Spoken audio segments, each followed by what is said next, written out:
Chapter 34. Xian's attributes were very simple. He was much weaker than a barbarian, but he had an advantage that others didn't. Trade. You can communicate better with people by observing their expressions. You can get a better understanding of the prices of goods. You can get a better deal by observing people's expressions. Xian was originally a normal mercenary. After joining the territory, he was prepared to become a free citizen. Of course, he was still required to defend his territory if it was attacked. After Su Len discovered his talent in trading, he decided to train him to be the exclusive merchant of his territory. In fact, every noble would have one or several caravans to transport and sell the products of their territory.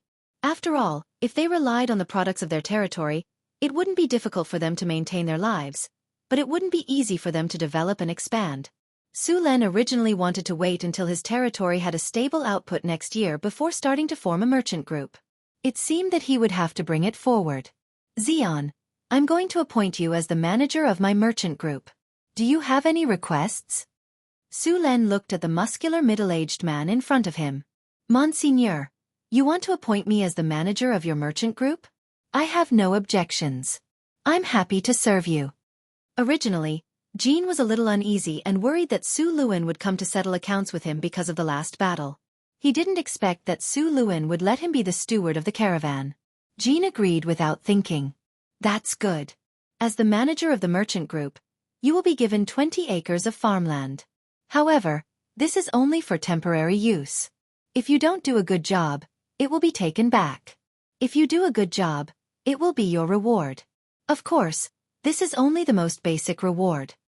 I'll form the merchant group as soon as possible. I'll give you 1 day to arrange your personal matters. We'll officially start tomorrow morning. After that, Su Len waved his hand, indicating that Xian could leave. Su Len didn't fully trust Xian. Xian's loyalty was only 76. It wasn't high, but it wasn't low either. However, this loyalty wasn't enough for Su Len to fully trust him. That was why Xian, the manager of the caravan, didn't care about money. He would never use money to test a person's heart because most people couldn't withstand this kind of test. The best way was to set up a reasonable system to prevent such situations as much as possible. 1,500 Kinner Su Len were given to Johnson for safekeeping. He was going to let Johnson be the leader of the guards of the caravan. Johnson's loyalty had already reached 100%. He was loyal to him and would never betray him. With Johnson in charge of Kinner, Su Len could rest assured. Other than being the captain of the guards, Johnson was also tasked with monitoring Xian. As for the other guards of the caravan, Su Len had already prepared them. The next morning, the camp became very lively. The barbarian warriors who had left with Owen 2 days ago had all returned. What about Owen? Sorry, I've already given him to you. It's your own fault for not looking after him. You can't blame me for this. Even if Owen came back to ask for him, Owen wouldn't admit it. Besides, neither side had left any written evidence when they made the deal. He could only hold his nose and admit it. He didn't have the guts to fight with Su Len. With the military power of Sullen's territory, Su Len could easily wipe out his caravan 3 times without breaking a sweat. So this time, he had lost both the woman and the money. Who gave you the courage to come to my territory and steal from me? What do you mean you want to return the money? Why should I return the money I swindled? Of course, he could also use Marquis Chrisman's name, but if he did that, his career as a manager of the caravan would be over. The nobles wouldn't care if you were swindled or not. Once they found out that you had caused a huge loss to the merchant guild, the first thing they would do was ask you to pay up and kick you out.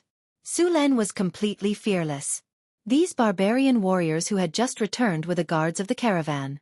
The carriages that were used to transport supplies were also there. Xian and the others took 20 carriages and left the territory, heading towards Colt. The carriages were also filled with all kinds of furs that they had harvested from hunting in the territory. When they returned, the territory's population would explode. Ding!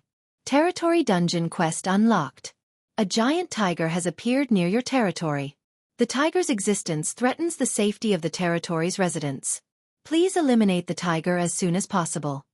Suddenly, the Empire's wargame system notification rang in his ears. Su Len was slightly stunned. Territory Dungeon Quest? After hearing the system notification, Su Len immediately switched out the system interface to check. Dungeon quest. Eliminate the giant tiger that invaded your territory. Reward. Generous reward.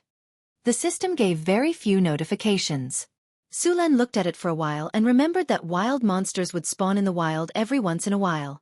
This territory dungeon should be one of them.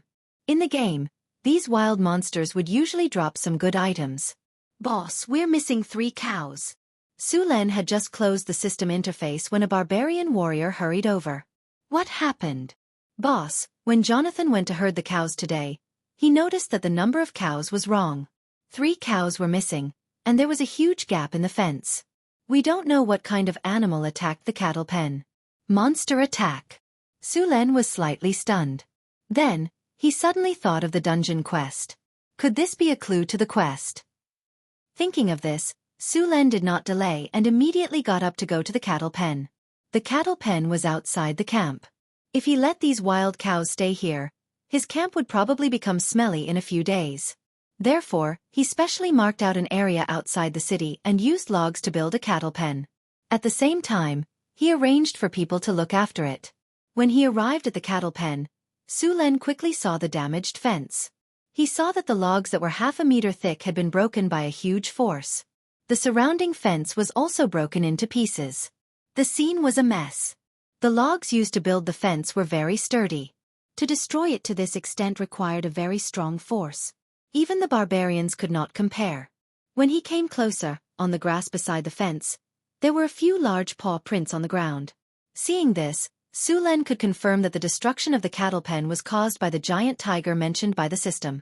You guys go find some wood and repair this place. Su Len ordered the others to repair the cattle pen. He himself followed the clues on the ground and prepared to search. There were many paw prints on the ground. They looked like cat paw prints, but these paw prints were many times bigger than cat paw prints. The paw prints extended outwards. Following the paw prints, Su Len quickly arrived in the wilderness. At this time, the paw prints were damaged by other animals and had become a little blurry. However, he could still distinguish them. Soon, Su Len followed the paw prints to a forest. Chapter 35. It was very far away from the territory. The surroundings were quiet and the light in the woods was a little dim. Su Len soon found some traces. A large number of thorns on the ground were broken. The creases were very new and the broken branches had not completely withered.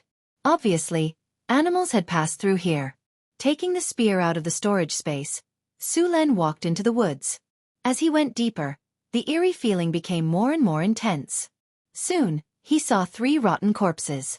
The corpses were short, about 1.5 meters tall. Their skin was green, and they had pointed ears. Obviously, they were 3 goblins. Su Len poked one of the corpses with his spear. The sternum is completely broken. These guys were hammered to death by a blunt object. Was it a mace? Their ribs were broken, and their spines were broken. There were no other wounds on their bodies. This kind of strength was not much different from his. These unlucky guys were killed in seconds as soon as they met. Su Len even doubted whether they had seen who attacked them. The goblins were very poor. The 3 in front of him were wearing tattered clothes. If there were to be a ranking of the monsters that adventurers hated the most, the goblins would definitely be at the top. These goblins were not only numerous, but also poor. There were not many spoils after killing them. It was a loss. Throwing the corpses aside, Su Len continued to go deeper into the woods. Not long after, Su Len found some more bones. However, this time, it was not a goblin, but a bison. This bison that was more than 2 meters long and weighed at least 500 kilograms had become a pile of bones. The meat on its body had been eaten. Seeing this pile of bones, Su Len knew that he had found the right place. As he went deeper, the stench became more and more intense. After going around a big tree, a gust of evil wind blew. Whoosh! Su Len only felt the stench. Without thinking, he whipped forward without hesitation. With a muffled sound, a strong force came from his hand. He could not help but take 2 steps back. There was an angry roar in his ear. Roar! The sound was deafening, and there was a trace of pain in it. Giant tiger? Found you! After taking a few steps back and stabilizing himself, Su Len clearly saw the monster that had attacked him just now. It was a tiger. This tiger was huge, far bigger than other tigers. Its limbs were strong, and its claws and teeth were sharp. Just by standing there, one could feel a heavy pressure. The giant tiger in front of him was obviously not an ordinary beast. It was more than 3 meters tall and 8 meters long. Su Len also felt a strong magic power from its body. It was obvious that this giant tiger was a magic beast. It was his tail that had attacked Su Len. The Territory Instance Dungeon has been activated. Please defeat the giant tiger in front of you. The system's cold voice rang in his ears. Roar! The giant tiger roared and suddenly pounced on Su Len. Its huge body didn't slow down at all. In an instant, it crossed a distance of more than 10 meters and clawed at Su Len's head. Su Len didn't take the attack head-on. His body moved slightly, and when he appeared again, he was already several meters away. The tiger's claw slammed heavily on the thick tree trunk.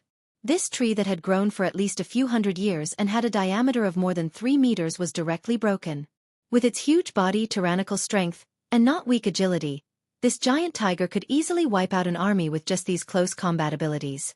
That claw just now would have heavily injured most of the barbarian guards, except for Johnson. As for the giant tiger's defense, although he hadn't tested it yet, Su Len guessed that it wouldn't be too weak. Seeing that Su Len had dodged its attack, the giant tiger didn't slow down and pounced on Su Len again. This time, Su Len didn't dodge. The heavy fine iron spear in his hand swept across the air, and then heavily hit the giant tiger's claw. A crisp sound of bone breaking could be heard. Then, there was a mournful roar, and the giant tiger's claw was bent in a strange direction. It was obvious that the giant tiger's arm had been broken. Feeling the pain, the giant tiger was incomparably angry. As a high-grade magical beast, it hadn't been injured in a long time. Now, it was injured by an ant that it could kill with one claw. Only by completely tearing the enemy into pieces and swallowing them into its stomach could it vent its anger. A furious roar was heard, and the trees in the forest were shaken back and forth.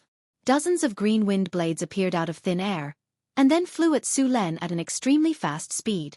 The wind blades tore through trees, rocks, and everything in front of them was torn apart, and finally flew straight at Su Len.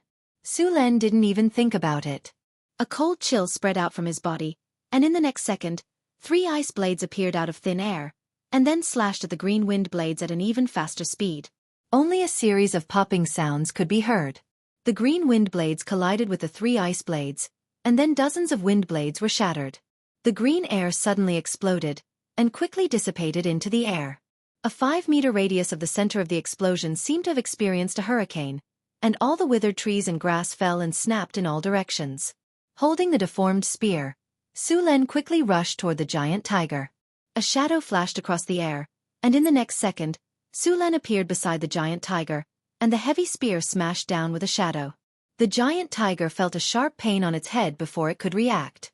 The intense pain stimulated the giant tiger's ferocity, and it attacked with its claws without caring about anything else. Jumping, blocking, and whipping fiercely, Su Len's powerful strength made his attacks destructive beyond imagination. Muffled hitting sounds could be heard continuously, and the sound of bones breaking could be heard continuously. The giant tiger with a huge body never thought that one day, its huge body would be whipped back and forth like a sandbag. Su Len directly dodged part of the giant tiger's crazy attacks, and when he couldn't dodge, he took them directly. However, in the face of Su Len, who was stronger than it, the giant tiger's attacks didn't have much effect. Even if its sharp claws fell on Su Len's body, it could only make sparks on the beast face iron armor, and didn't even leave a deep scratch. In the face of this situation, the giant tiger also began to feel afraid. The pain in its body made it understand that if it didn't escape now, it would probably die here. Thinking of this, the giant tiger suddenly turned its body, and a tiger tail that was several meters long whipped Su Len's body instantly. The huge force made him involuntarily take a few steps back. The giant tiger took advantage of the distance and turned around to escape. However, it underestimated Su Len's speed. Seeing the reward in his hands and wanting to escape, Su Len rushed up without thinking. The severely deformed spear in his hand smashed down fiercely, and a shrill tiger cry was heard. The giant tiger's back claws were already bent out of shape, and the heavily injured claws could no longer support its body. The giant tiger's huge body fell down with a loud bang. Chapter 36. Both of its claws were broken. The giant tiger struggled to escape, but it was impossible. Su Len jumped a few times and arrived in front of the giant tiger. The giant tiger looked very miserable at this time. Its huge head was bruised and swollen. Seeing the giant tiger in pain, Su Len could not bear it. Then, he stabbed the giant tiger with his spear and ended its pain. I am too kind. Seeing that it returned to heaven peacefully, Su Len was relieved. Ding! The giant tiger is dead. Mission completed. Calculating the reward. The giant tiger is dead. You have received 20,000 experience points. Congratulations. Host. Your level has increased. You have received 2 free attribute points. You have received 2 skill points. Congratulations. Host. You have received a gold treasure chest. You have completed the territory dungeon mission. You have received 5,000 experience points. All attributes +1. You have killed the giant tiger. Your territory's people's peace of mind +10. Stability +10. You have received a commander's seal, Archer. You have received a self-created hero creation template. Self-created hero creation template? After hearing the system's notification, Su Len immediately noticed the self-created hero creation template. He opened the storage space and saw a ball the size of a baby's fist that was emitting a faint glow. Su Len moved his mind and took it out of the storage space. It was slightly cold to the touch. The ball of light was light as if it was weightless. It was a little cold to the touch. Self-created hero creation template. After use, an ordinary person can become a hero recognized by the system. After use, the physical fitness will not change. However, after joining the host's camp, experience points will increase and level up. After use, the host can obtain a talent skill and a talent characteristic. The host's original skills and characteristics will not change. Seeing the attributes of the self-created hero creation template, Su Len was obviously happy. This kind of self-created hero creation template existed in the game as well.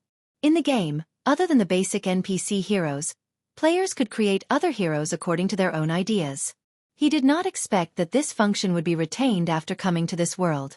Although the self-created hero template was not strong in terms of attributes, it had one advantage. As long as the experience points reached the level requirement, the character's level would continue to increase without encountering a bottleneck. One had to know that although there were many extraordinary abilities in this world, this kind of ability also depended on one's aptitude. Most people could only stay in the middle and low ranks for their entire lives. Only a few people could break through to the high ranks or even the legendary rank. Now, as long as he had this self-created hero template, he could smoothly rise to the limit without any hindrance. Of course, this thing was not without its drawbacks. After becoming a system-recognized hero, the experience required for each level up would be much higher than the previous one. In the later stages, the experience required to level up would be very high. Therefore, even if one became a hero, it would take a long time to become a legend. However, even though it would take a long time, it was still better than having no hope at all. After putting it away, Su Len took out another token. This was a black token. On one side of the token, there was a drawing of a bow and arrow, and on the other side was a bow. He did not know what material the token was made of. It was as warm as jade in his hand, and it gave him the feeling that it was an old object that had been around for a long time. Commander's Seal Bow. After using it, you can gain the ability to recruit, train, and lead archers. The commander's troop class will be increased to include archers. Su Len chose to use it directly. The drawing of the token in his hand turned into a little light and disappeared into the air. Then, on his information panel, there was an additional troop class called Archer in the commander's column. He put away the severely deformed spear in his hand. This spear was completely scrapped. The only value it had was to be reforged. Su Len reached out and lifted the giant tiger next to him. This 8-meter-long giant tiger could be said to be a treasure from head to toe. One had to know that the meat of a magical beast was not only a very good delicacy, but it also contained special magic. After eating it, it could enhance one's strength. If the corpse of this giant tiger magical beast appeared in the auction house, it would definitely be crazily fought over by the group of nobles. Of course, there was a limit to the strength that the meat of a giant tiger could increase. Other than its meat, its blood was also a good material for making magic ink or some potions. Its fur could be made into enchanted leather armor or magic scrolls. As for its bones, they were also some spellcasting materials or some supplementary ingredients. Of course, there was one thing that could be said to be the favorite of the male nobles. Normal tiger penises were not cheap. The effects of such a high-grade magical beast's penises would definitely be more powerful, so the price would naturally be ridiculously high. As for whether it could be sold, don't doubt the desire of a noble for it. One had to know that men were even more obsessed with it than women were with cosmetics. Such a giant tiger naturally weighed a lot. Su Len estimated that this giant tiger weighed at least 3 to 4 tons. After removing the bones, organs and fur, there would be at least half of it left. Dragging the giant tiger's corpse out of the forest, he saw a few barbarian warriors from afar. When they saw Sullen's figure appear, they immediately rushed towards him. When they saw what Su Len was dragging, they were so shocked that they could not close their mouths. Head, this is... A strange flush appeared on the faces of the barbarians, and their voices involuntarily trembled. You killed this storm tiger? They could not help but be shocked. Yes. Su Len casually put down the giant tiger's corpse and patted the dust off his body. He said calmly, I was out patrolling and coincidentally encountered a big cat that ate my cow, so I killed it along the way. Along the way? All right, stop talking nonsense. Send someone back to the territory to bring the carriage here and bring this thing back. That calm tone made it seem as if he had not killed a high-grade magical beast, but an insignificant ant. The barbarian warriors looked at Su Len with even more admiration. After that, one of them went back to report, while the others worked together to lift the giant tiger's corpse and walk back to the camp. Soon, the barbarian warrior hurried over with a few four-wheeled carriages. Although they already knew that Su Len had killed a storm tiger, they all sucked in a breath of cold air when they saw the enormous creature with their own eyes. When they saw the wounds on the giant tiger's corpse while carrying it, their admiration for Su Len increased by another level. This situation reached a climax when they returned to the camp. When the kobolds and goblins who had been forced to work saw this enormous creature, their bodies involuntarily trembled. This was a fear that was deeply rooted in their bones. The mercenaries and barbarians in the territory were even more honored that their lord had killed such a powerful magical beast. In the north, only a powerful lord could better protect the territory. At this moment, Sullen's reputation in the territory reached a new peak. Chapter 37. The body of the raging wind tiger needed to be dealt with as soon as possible. Although it was a monster, its body would not rot so easily, but the magic in its body would gradually dissipate over time. If it was not dealt with for too long, the effect of the meat would be reduced by more than half. Su Len naturally would not allow this to happen. Therefore, the first thing he did when he returned was to deal with the tiger. At this time, Su Luen suddenly realized that he probably didn't know how to deal with the meat of the magical beasts. Cooking the meat in the ordinary way would cause a large amount of mana in the meat to be lost, so people developed a special way to deal with it. System: is there a recipe to deal with monster meat? Su Len asked, rubbing his head. There are recipes for sale in the shop. The host can buy them yourself. There's a recipe in the shop? You should have said so earlier. Hearing the system notification, Su Len quickly opened the shop interface and quickly found a recipe to deal with monster materials. He looked at the price. 100 kinner. Sullen's little bit of money was directly emptied out. After buying the formula for the disposal of magical beast materials, Su Luen found that this formula was definitely worth the money. Not only did the formula have various ways to deal with magical beast meat, but it also had other ways to deal with blood, internal organs, bones, and fur. It could be said that it was a comprehensive book on the disposal of magical beast materials. Men. After looking at the recipe, Su Len immediately began to act. Boss, what are your orders? A barbarian warrior jogged over and asked. Go get a few water tanks, fill them with water, and prepare a big pot, the biggest one. The raging wind tiger was heavier than an adult elephant. Although it was not a super large creature, it was still very troublesome to deal with. The blood of the raging wind tiger was a good material, and he needed a glass tank to preserve it. However, Su Len did not have a glass tank, so he planned to use water to make a refrigerator to store the blood. The most valuable parts of the raging wind tiger were its heart, fur, and tiger penis. Sullen's profit from skinning was average, but the barbarians were masters of skinning. As a tribe in the wilderness, they consumed large amounts of prey every day, so they often needed to skin their prey. This allowed them to practice their skinning skills. After seeing the water tank, Sullen's hand emitted a bone-piercing chill. This was one of the ways to control the mystic frost blade. Su Len had figured it out to practice the skill. Su Len manipulated this power and quickly created a refrigerator.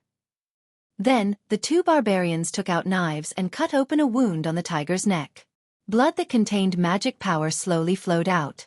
Because the demonic tiger had already died, some of its blood had already stopped circulating. It needed to be continuously patted by humans to expel the blood from its body. In the end, it took 2 full boxes of blood to complete the task. Next was skinning. The 2 barbarian warriors held sharp skinning knives and carefully cut the tiger's skin. Everyone's cutting speed was very slow. It wasn't that they didn't want to be fast, but that the Fury Wind tiger skin was too tough. A skinning knife soon blunted and needed to be polished again. Fortunately, the barbarians had enough chi. After some effort, they finally finished skinning the tiger's skin completely. The tiger's skin was huge. After all, the tiger was 8 meters long. When spread out, it was more than 40 square meters. If this tiger's skin was used to make leather armor, it could easily make 30 pieces. If it was used to make magic scrolls, it could easily make up to 100 pieces. If such a demonic tiger hide were to be auctioned in Cult City, it would fetch at least 3,000 gold coins. If it was made into leather armor and enchanted by an enchantment master, as long as it was successful, the leather armor could easily be sold for thousands of gold coins. Moreover, the tiger skin was a top material for making wizard robes. It would be sold as soon as it appeared. After peeling off the tiger's skin, Su Luan began to cut off the tiger's flesh.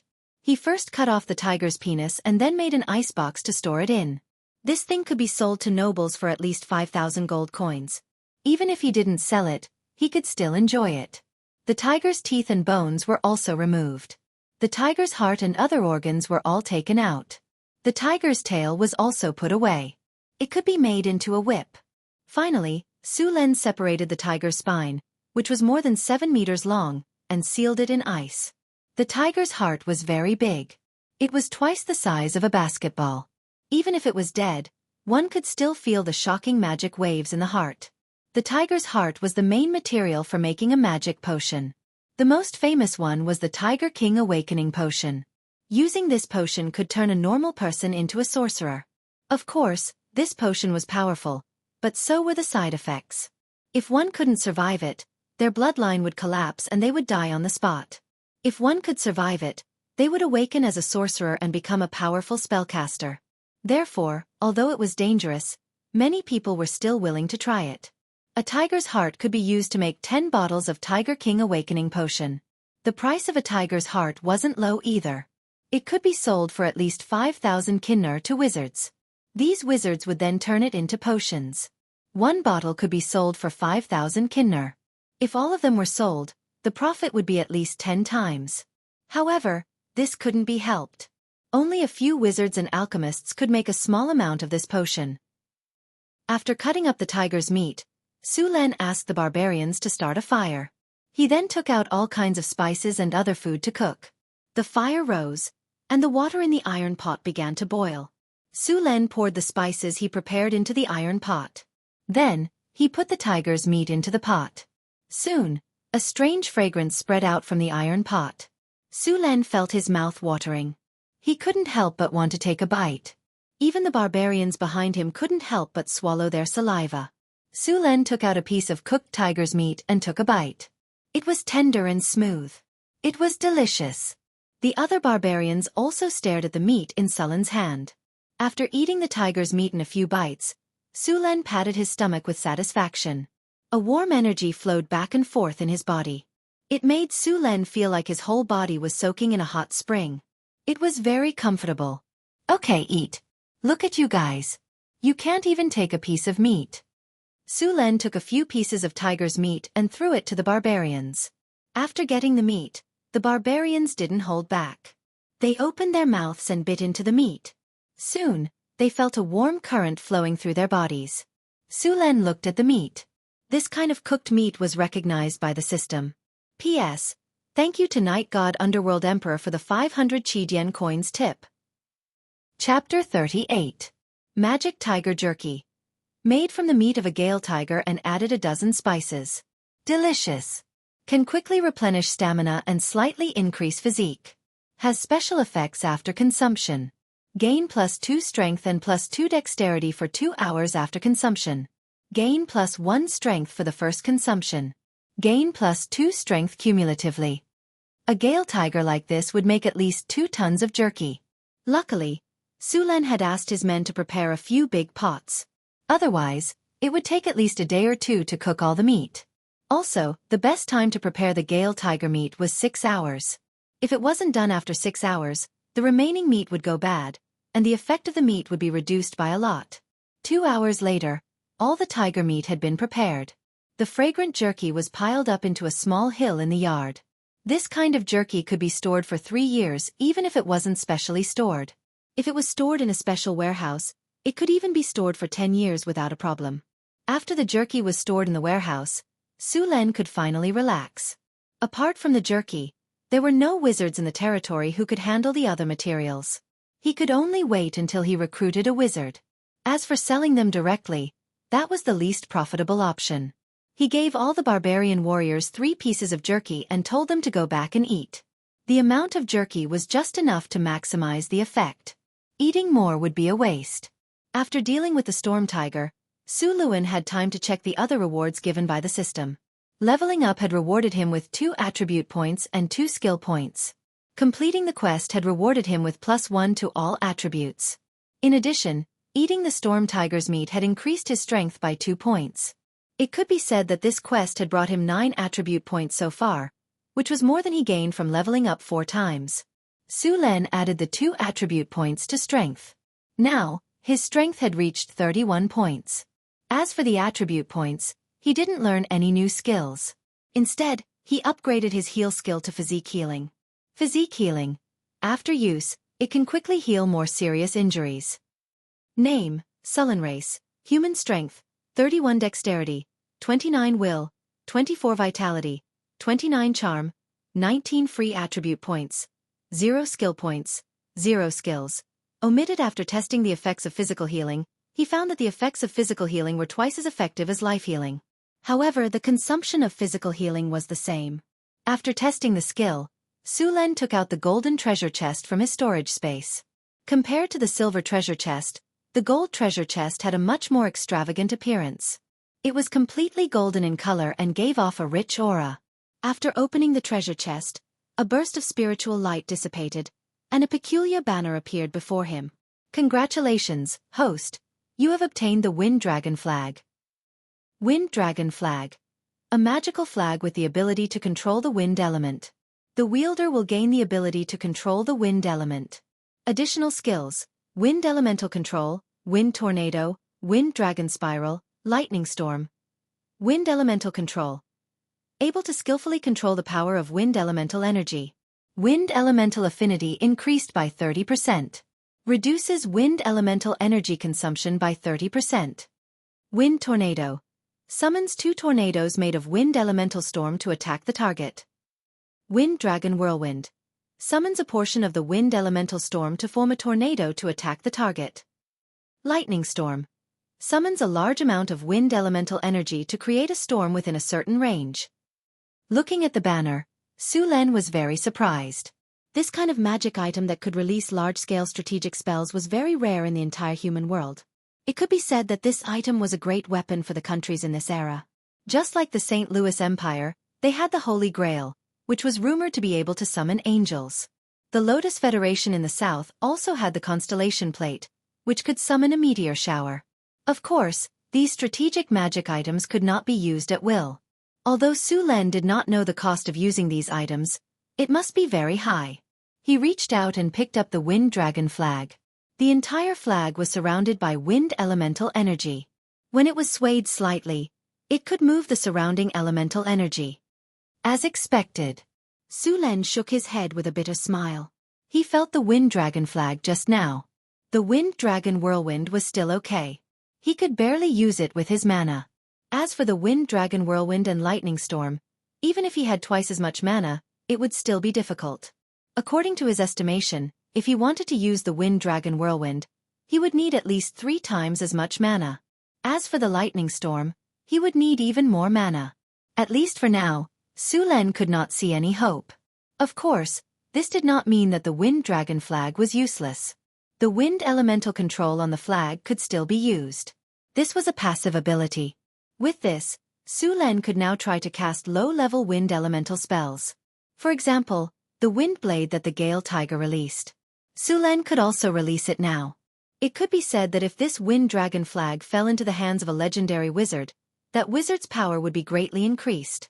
However, in Sullen's hands, it could only be said to be useless. Summon wind blade to cut grass? The power of the wind blade was not even as strong as his long spear. At least the energy used to wield the weapon would be replenished in a short while, but the mana used to summon the wind blade would take some time to recover. Holding the wind dragon flag, Su Luen summoned 2 wind elementals. The 2 wind elementals were small wind elementals, about 1.5 meters tall.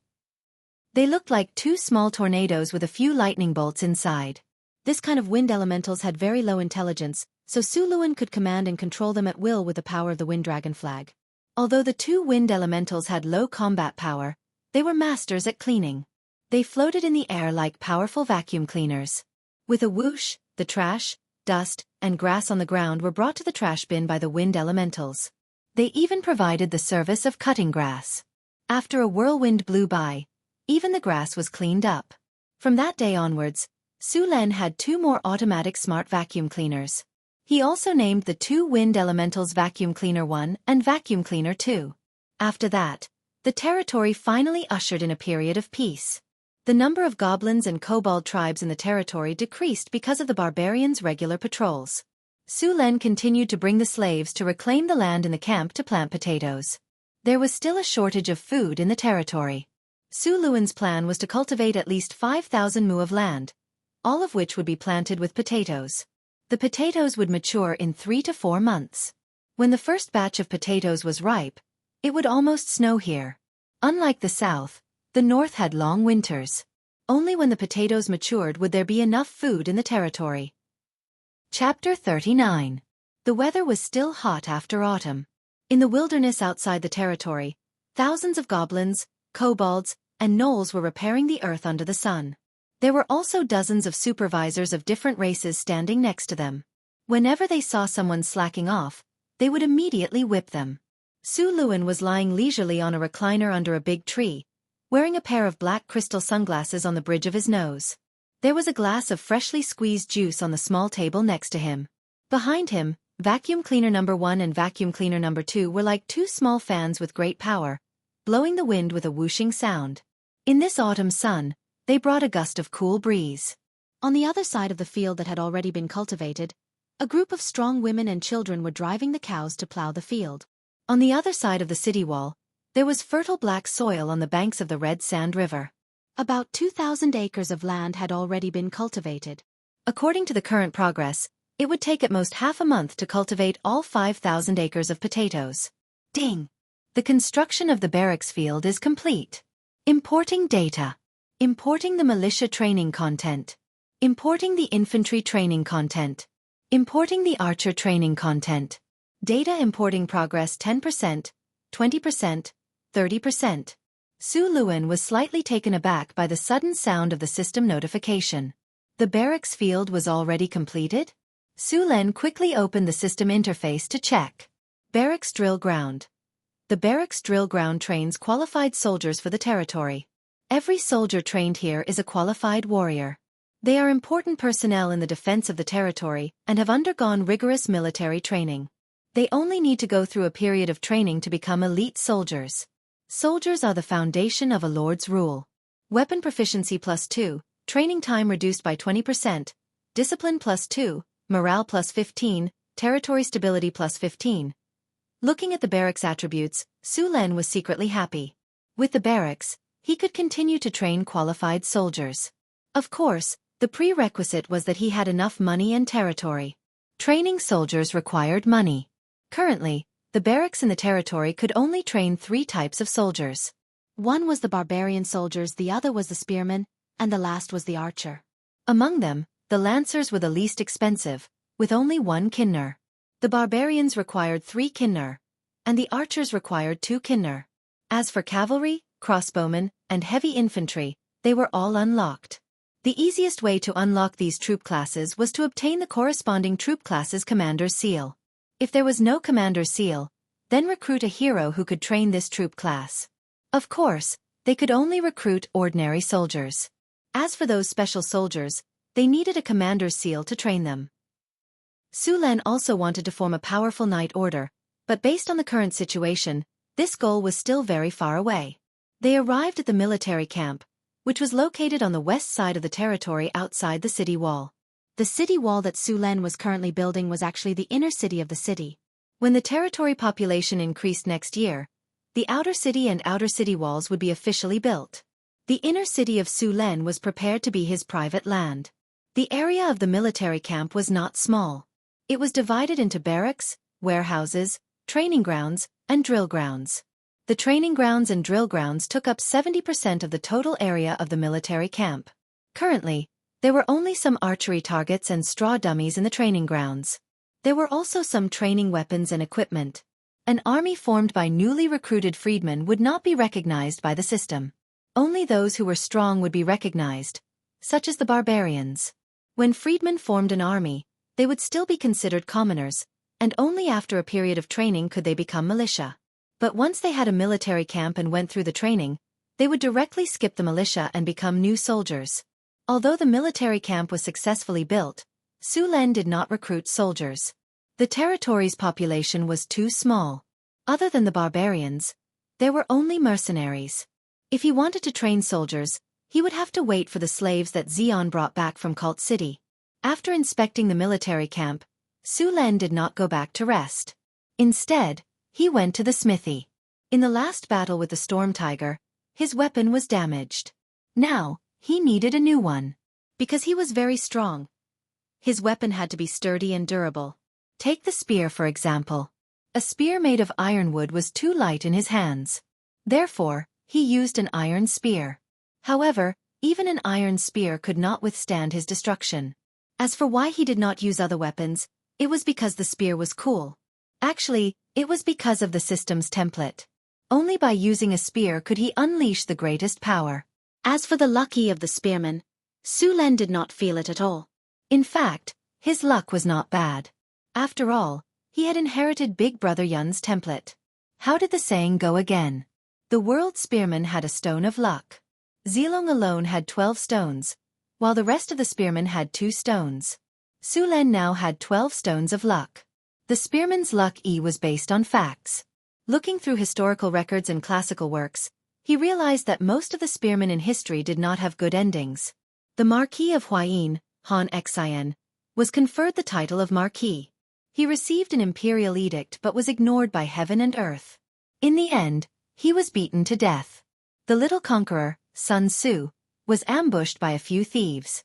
He was seriously injured and died of an illness. In the Romance of the Three Kingdoms, he was cursed to death by the demon Yu Ji. The 5-tiger general, Ma Chao, died of an illness in his prime.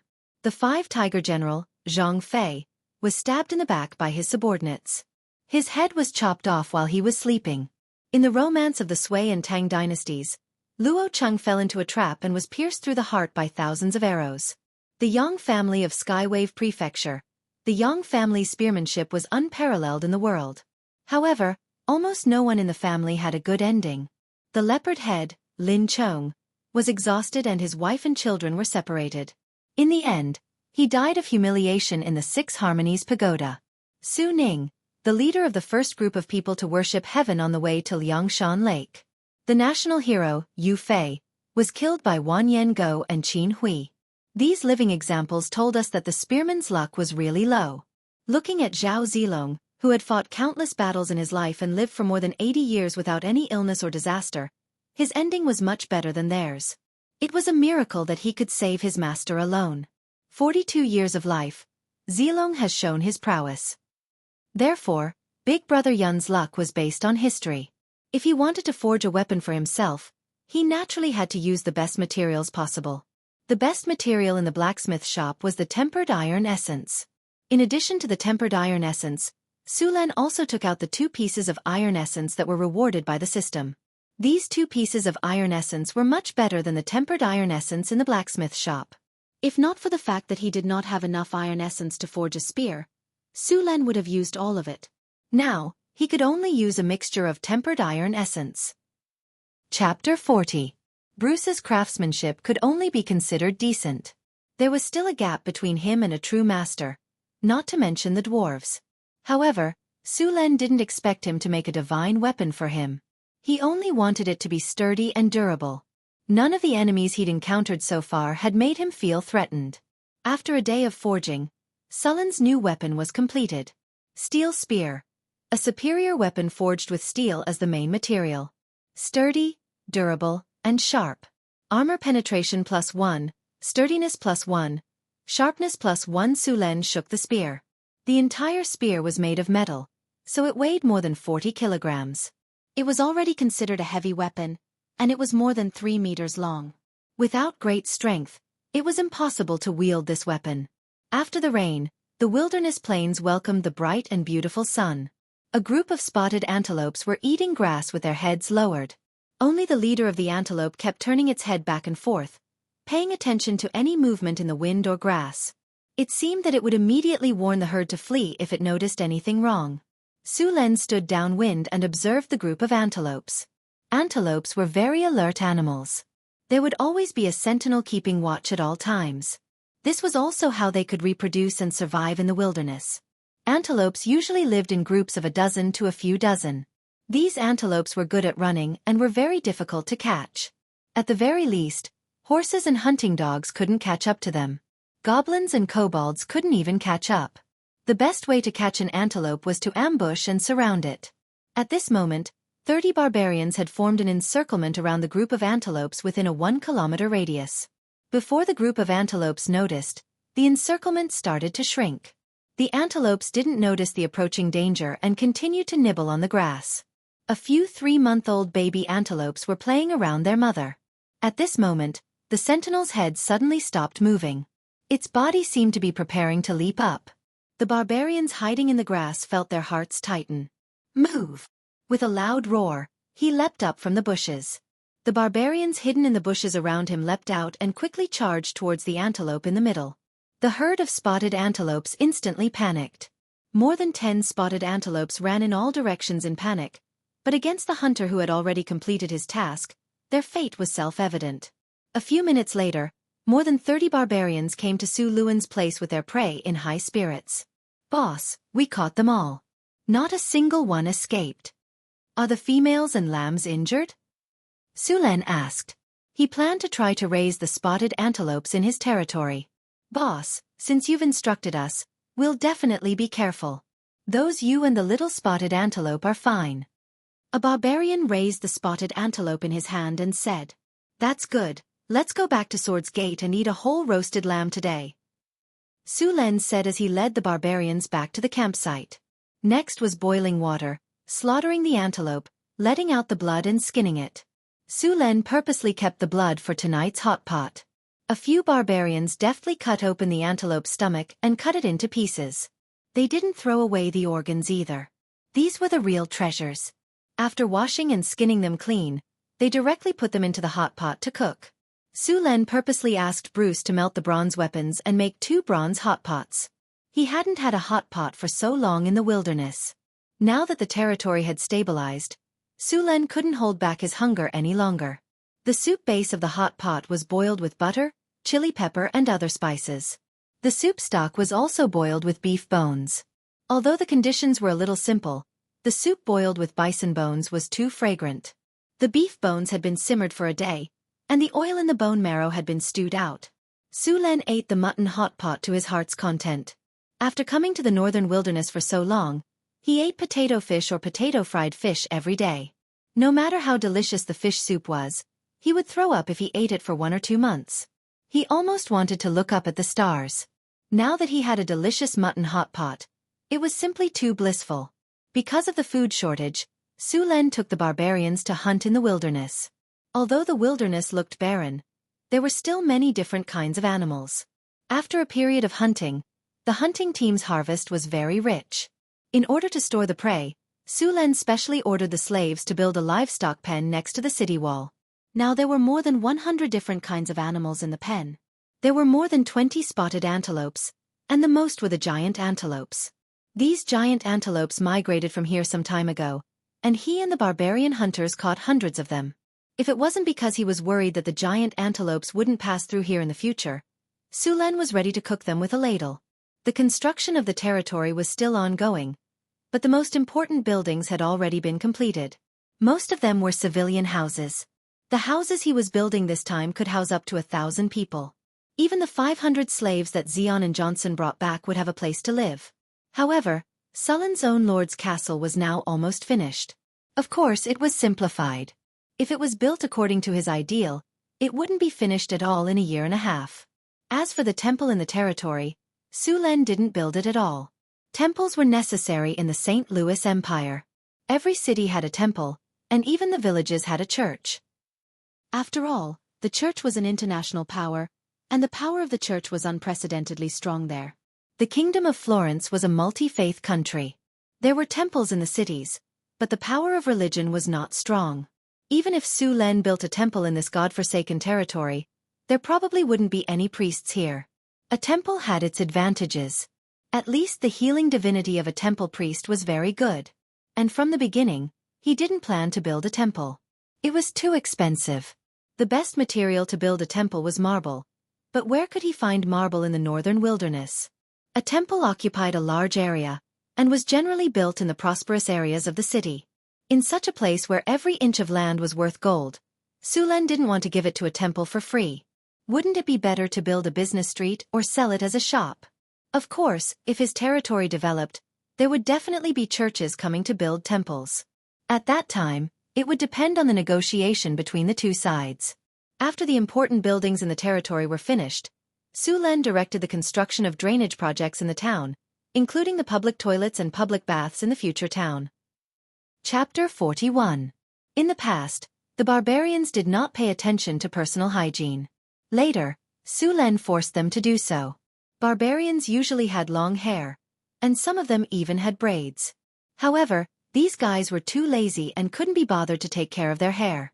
Therefore, their hair was often dirty, and there were even many lice in it. The smell on their bodies was also suffocating. Su Len ordered the goblin slaves to dig a large hole and sprinkled lime in it. He then directed the water from the Red Sand River into the hole, and personally threw all the barbarians into it. They were not allowed to come out until they were soaked in it for half an hour. After a series of forced measures, Su Len finally taught the barbarians how to be hygienic. Many of the barbarians were too lazy to take care of their hair, and they were afraid that Su Len would teach them a lesson. In the end, they shaved all their hair. As a result, except for the female barbarians in the camp, 8 out of 10 male barbarians were bald. All the barbarian warriors were bald. Now, his barbarian guards were all bald and muscular. They looked very intimidating. During the hunt, the barbarian hunters accidentally caught a few wild horses. Su Len tried to train the wild horses, but these wild horses were difficult to train. Su Len did not have a qualified trainer. Some of the mercenaries knew how to ride horses, but they were not very good at it. Su Len did not want to give up on the cavalry, but he did not have any suitable candidates. In the end, he could only build a stable for the wild horses to live in. Perhaps in the coming year, there would be a few more foals in the stable. Because of the archer's seal, Su Len could train the archers. The shooting range in the camp had also been built. At the moment, the territory needed a group of archers to increase their long-range damage. Aside from the factor of the archer, the factor of the weapon also accounted for a large proportion. It was not easy to make a good bow. From the selection of materials to the production process, it was very complicated. There were also many materials. For example, the bow body of the bow needed to be selected from the best wood. Even the production process had to be adapted to the seasons. The wood was dissected in the winter, the horn was boiled in the spring, and the tendon was treated in the summer. In the autumn, the wood, horn, and tendon were combined with glue, lacquer, and silk. Finally, the body of the bow was fixed in the coldest season of winter. Therefore, it would take at least 2 years to make a good bow. Su Len couldn't wait that long, so he decided to make some bows and arrows first. After a while, He would see if there was a chance to trade for some centaur longbows with the centaur tribe. Due to the short amount of time, the bows and arrows made by the blacksmith shop had a smaller range and power. However, it could also be used for training purposes. The archers were selected from the mercenaries. Although the strength of these mercenaries was average, they had used all kinds of weapons. Su Len gave them the shooting range in the barracks for practice. There was a lot of red sand in the Red Sand River, which was why Su Len named the river. The sand was very fine, and it was very useful for laying a training ground. The barbarians were all energetic guys. When they didn't have a mission, they would often spar and wrestle. After the construction of the barracks training ground was completed, these barbarians were happy. They liked to fight on the training ground when they had nothing to do. Now, the training ground was almost turned into a gladiator arena. Because the territory lacked entertainment facilities, the barbarian gladiators were very popular in the camp. Su Len let them be. Most of the trees in the northern wastelands were pine wood.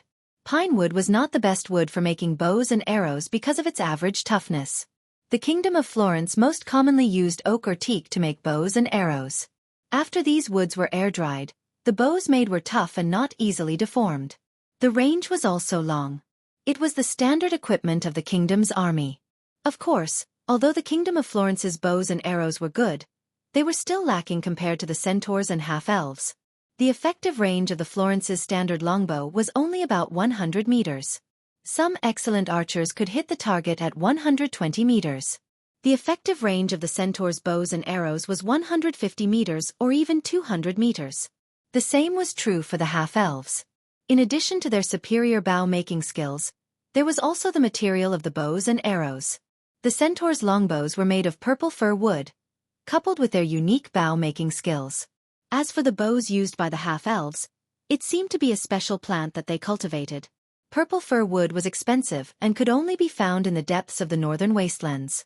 The wood was tough, elastic, and malleable. The amount of purple fir wood that the Kingdom of Florence obtained every year was very small. Most of it was obtained from the centaur tribe. It was not easy for Su Len to obtain this kind of wood unless he also crossed the wilderness and went further north to look for it. It was not that humans had never thought of transplanting purple fir wood. With the help of the wizards, humans successfully transplanted and grew a batch of yew trees. However, after transplanting to the human kingdom, the quality of the purple fir wood declined greatly. Compared to the purple fir wood of the centaurs, the wood was 1/3 softer. It was not even comparable to oak or teak. The cost was higher than teak and oak, but the quality was almost the same. As a result, the purple fir wood was quickly forgotten in the corner. Su Len wanted to develop archers, so it was necessary to find a suitable wood. As for oak and teak, these trees liked warmer climates. His territory was too far north.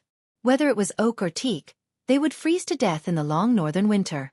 Of course, if Su Len had enough money, he could also buy it directly from the system store. Since the establishment of the blacksmith shop, the system store sold a variety of weapons, but the weapons in the store were too expensive. A barbarian two-handed axe cost 150 kinner. He asked the blacksmith shop to make one for him, and the cost was only 20 kinner. A short bow cost 40 kinner, and a long bow directly cost 100 kinner. Su Len was now so poor that he could not get 100 kinner. It could be said that he was now the poorest lord in the whole Kingdom of Florence. Naturally, Su Len could not afford such a price. Although there were many things in the territory, it still made him very happy to see the territory change day by day. Just this afternoon, Xion and Johnson returned to the territory with more than 500 slaves and 20 carts of food. The return of the caravan instantly multiplied the population of Sullen's territory. A sufficient population was the foundation of a territory's development. Now the number of humans in Sullen's territory had reached more than 700. Although the population was still small, as long as they survived this difficult period, the territory would develop rapidly. Chapter 42. With the addition of 500 human slaves, Sullen's manpower was no longer as tight. All 500 slaves were sent to farm. This time, Su Len did not plan to only farm 500 acres of land. He wanted to farm as much land as possible. With the return of the caravan, the camp became livelier. The 20 carriages also brought back a lot of supplies. After all, furs were very popular in the northern wilderness. With the return of the caravan, Su Len temporarily put aside looking for suitable materials to make bows and arrows.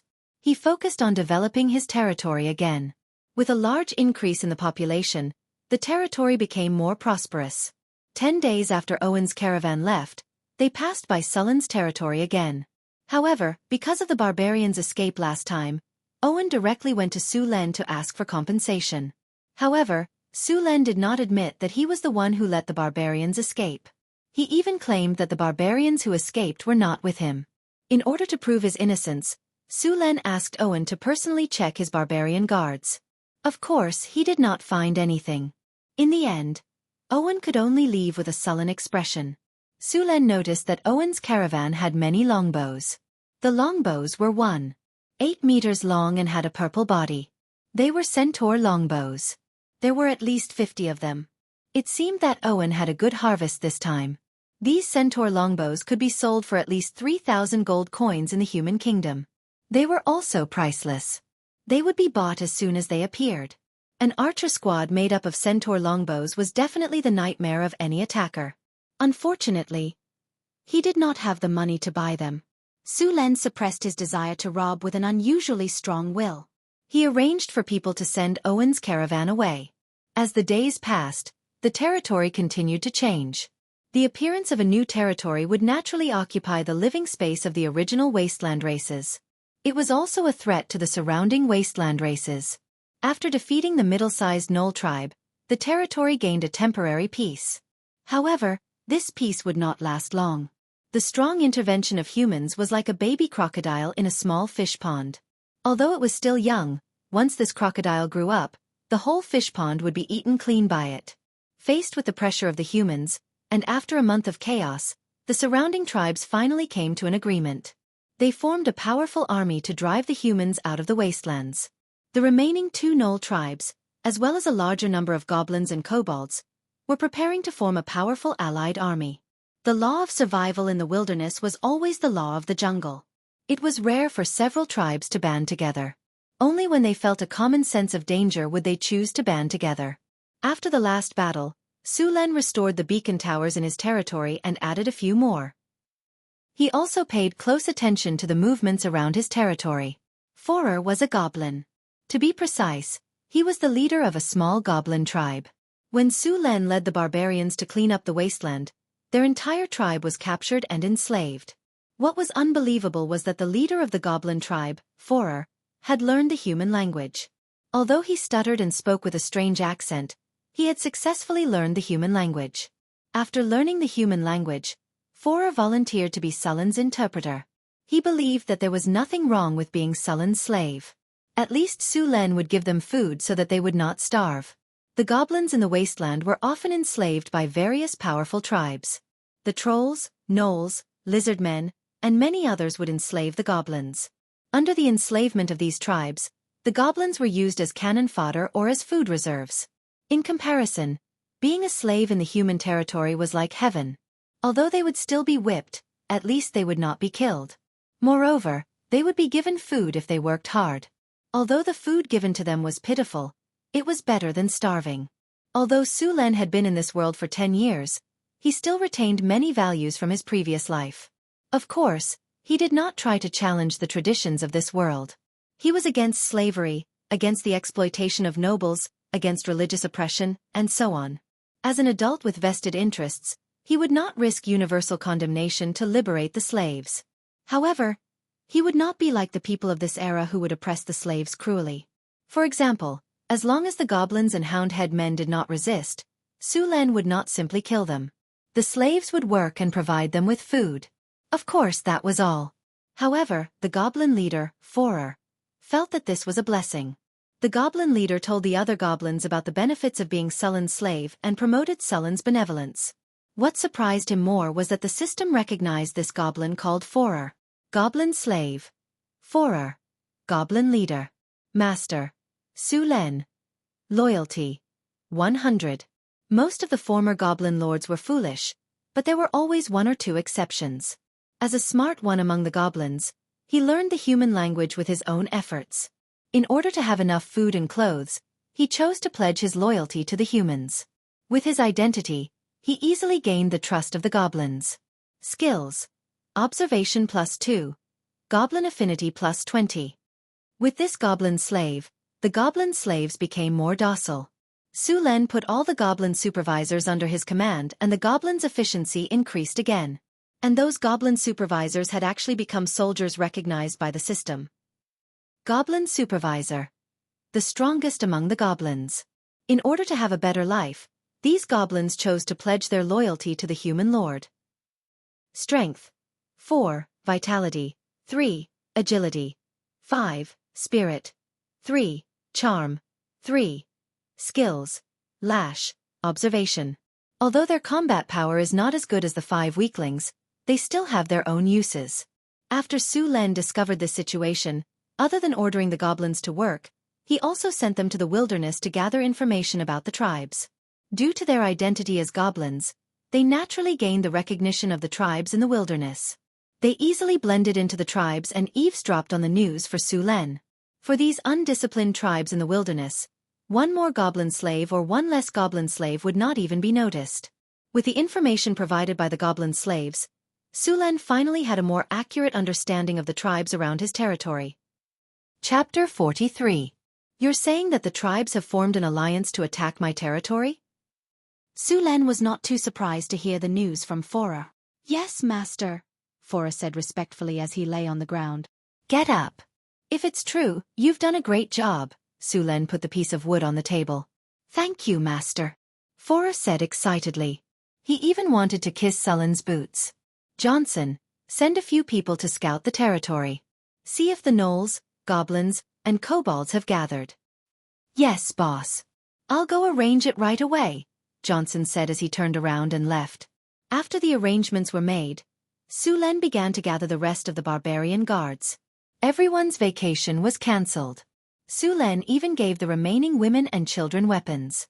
Although the women and children were women and children, they were not weak at all. If it weren't for the childish look on their faces, it wouldn't be a problem to call them adults. As barbarians, even though they were still underage, their physiques were no weaker than the average Florentine citizen. They might even be stronger. Su Len did not plan to let the women and children fight. He gave them weapons so that they could maintain order and defend the city. Su Len did not plan to passively defend. This territory had just been developed. If the gnolls, kobolds and goblins were allowed to attack, the newly developed farmlands outside the territory would be destroyed. The blacksmith shop by the river would also be destroyed. This was unacceptable to Su Len. He had invested thousands of kinnar and spent so much time on it. If it was destroyed, he would go crazy. The blacksmith shop had made many weapons recently. After the scrap metal was melted down and recast, it had become refined iron. The quality of the weapons made with the refined iron was excellent. There was a half-body armor, a two-handed axe, a horn helmet, a pair of boots, a skirt armor, and 3 hand axes. This was the standard equipment of the barbarian guards. If one were to buy it in Cult, it would cost at least 300 kinnar. The most expensive one was the half-body armor. It was made of refined iron and cost at least 150 kinnar. This set of equipment weighed at least 100 pounds. Normal people would find it difficult to walk with it, but the barbarians could still walk as if they were flying. It was as if they were wearing leather armor instead of iron. Over 30 barbarian warriors in metal armor and holding sharp axes stood together. Even the weakest of them was over 2 meters tall, and an invisible aura of killing intent washed over them. A timid person would probably be scared to death by these war machines. Other than these barbarian guards, Su Len had only prepared some axes and spears. Their armor was also some leather armor, and at most, only metal plates were embedded in their vital parts. There were not many leather armors, and most of them were replaced by barbarian guards. Although the mercenaries had joined the territory as free citizens, they would still pick up their weapons when the territory was in danger. They were considered veterans. Although their strength was average, they were still capable of staying behind to guard the territory. The 500 serfs all retreated to the city to hide. Su Len had spent 1,500 kinnar to buy these serfs. They were to be used as farmers in the territory.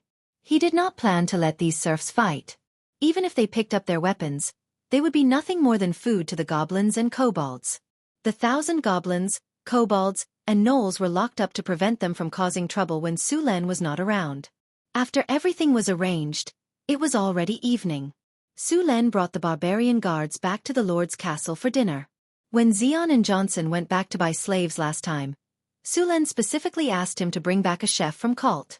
After a few days of training by Su Len, this chef could now cook food that suited his taste. Johnson took a bite of the wheat flour pancake. The wheat flour used to make white bread was baked into a pancake, and he rolled it up with a roll of roast duck meat.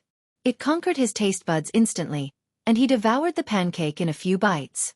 "Boss, this roast duck roll is amazing." Su Len did not pay attention to this glutton. He picked up a piece of boiled mutton with his chopsticks and ate happily. Did the scouts come back? They're back. Johnson ate the rest of the roll in one bite. What's the situation like? Su Len saw Johnson eating so happily, and couldn't help but grab a roll and roll some roast duck. He rolled it up and took a big bite. Those tribes are still fighting for dominance. Johnson sneered. Those tribes in the wilderness are all bandits. It's not easy to get them to listen to you.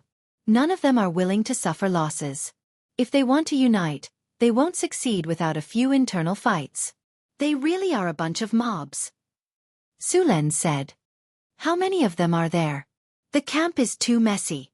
I can't calculate how many of them there are, but I estimate at least 5,000. Johnson picked up another roll and took a bite. 5,000? These trash are looking down on us too much. Do they really think they can win with numbers? Su Len laughed disdainfully.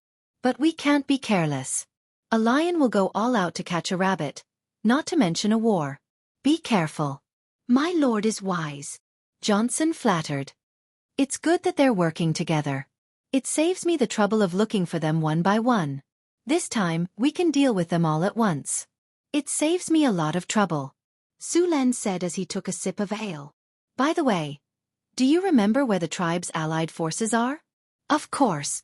I asked Forer to bring 2 goblins to keep an eye on them. That's good. Su Len nodded and continued eating. Let's go after dinner. After dinner, Su Len left the camp with his barbarian guards under the cover of the night. It was still cold in the wilderness at night. Su Len tightened his clothes. Those damn tribes in the wilderness. They should have just stayed put. Why did they have to come looking for trouble? Now I have to travel in the middle of the night. Su Len was in a bad mood. As a noble with a territory, he couldn't sleep on a thick velvet bed at night. There were no pretty maids to warm his bed, and he had to travel with a group of rough men. He was in a bad mood. There was no velvet bed, no pretty maids to warm his bed. There were only 35 muscular bald men who were more than 2 meters tall. Warm his bed? Unless you wanted to have a taste of being covered by them. Chapter 44. Under the starlight in the sky, the group hurried through the wilderness. The camp of the tribes was to the east of Sullen's territory. It was more than 80 miles away from Sullen's camp. According to the Knoll's speed, it would take them 2 days to arrive if they attacked Sullen's territory. However, for the barbarians and Su Len, they could arrive in 3 hours if they traveled with light equipment.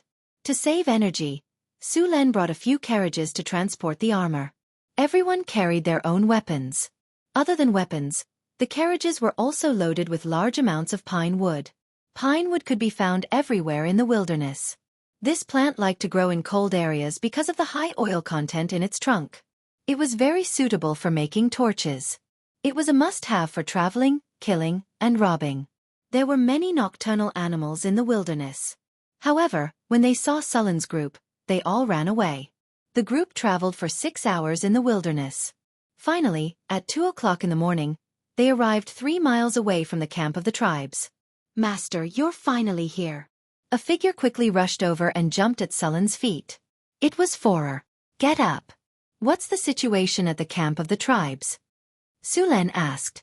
Master, there was a disturbance at the camp in the evening. The Knolls from 2 tribes were fighting for food. What's the situation now? They're resting in the camp. Su Len nodded. It was 2 o'clock in the morning. People were sleeping soundly. He let the barbarian guards rest here while he and Forer sneaked toward the camp of the tribes. Su Luen hid in a tree outside the encampment and secretly observed. The encampment of the allied forces of tribes was very simple and messy. It could even be said that the encampment set up by a rookie was better than this one. What made Su Len even more speechless was that no one was keeping watch at night in such a big camp. No, the goblins and kobolds who were keeping watch were already asleep. Su Len could still hear the snoring of the goblin from more than 10 meters away. After observing outside the camp for half an hour, Su Luin left with Forer and returned to their temporary stronghold. After a long night's journey, as the most elite barbarian guards, they had recovered. Everyone, put on your equipment. The battle is about to begin, Su Len said as he took out a spear from his storage space. The 35 barbarian warriors immediately got into action, donning their armor. In less than 5 minutes, everyone was ready to go. The barbarian warriors in full armor began their slaughter. Boss, I'm ready. Give me the order, Johnson said eagerly as he stroked the shiny blade of his axe. Flames danced in his eyes. That's right, boss. We can't wait any longer. My axe is thirsty for blood. This time, I must kill to my heart's content. The barbarian warriors all asked to fight. What's the hurry? Su Len slapped Johnson to the side. There are only 36 of us. There are at least 5,000 kobolds, goblins, gnolls, and trolls in the camp. If we charge in like this, how many can you kill? You won't even be able to kill all of them. Use your brains. Boss, are we going to run after one kill? Johnson asked carefully. Idiot. Su Len looked at him and said, Do you see those torches? Take a few each. After we enter, don't fight. Use the torches to light up the entire camp. Understood, boss. Take the things. We're going to start now. Su Len looked at the huge camp a few kilometers away. The barbecue party has begun. I hope you like it. It was very quiet in the wilderness at night. Occasionally, there would be the sound of the northern wind whistling. The temperature was very low at night. Even the goblins and kobolds on night watch had hidden in a corner to sleep. At this moment, a rustling sound came from the dark bushes outside the camp. Soon, black figures emerged from the darkness one after another. These black figures were over 2 meters tall and wore heavy armor. The giant axes in their hands gleamed coldly. They were all silent, like a group of demons that had crawled out from the abyss. Light the torches and charge with me. The torches made of pine wood were very easy to burn. After a few seconds, a ball of orange flame suddenly rose from the top of the candle. As it burned, it made crackling sounds. The air was filled with the smell of pine. All 36 torches were lit. Then, Su Len gave the order and led the barbarian guards to form a conical formation and charge toward the camp. Wearing weapons and equipment that weighed hundreds of pounds, the 30-odd barbarians ran with an aura that could topple mountains and overturn seas. The heavy footsteps woke up the goblins and kobolds on night watch. After discovering the enemy, these cannon fodder shouted and wanted to escape, but it was already too late. These tribes in the wilderness did not expect Su Len to sneak in and attack at night. The defense of the camp was also arranged casually by the unlucky ones. In the end, the relaxed camp was easily breached.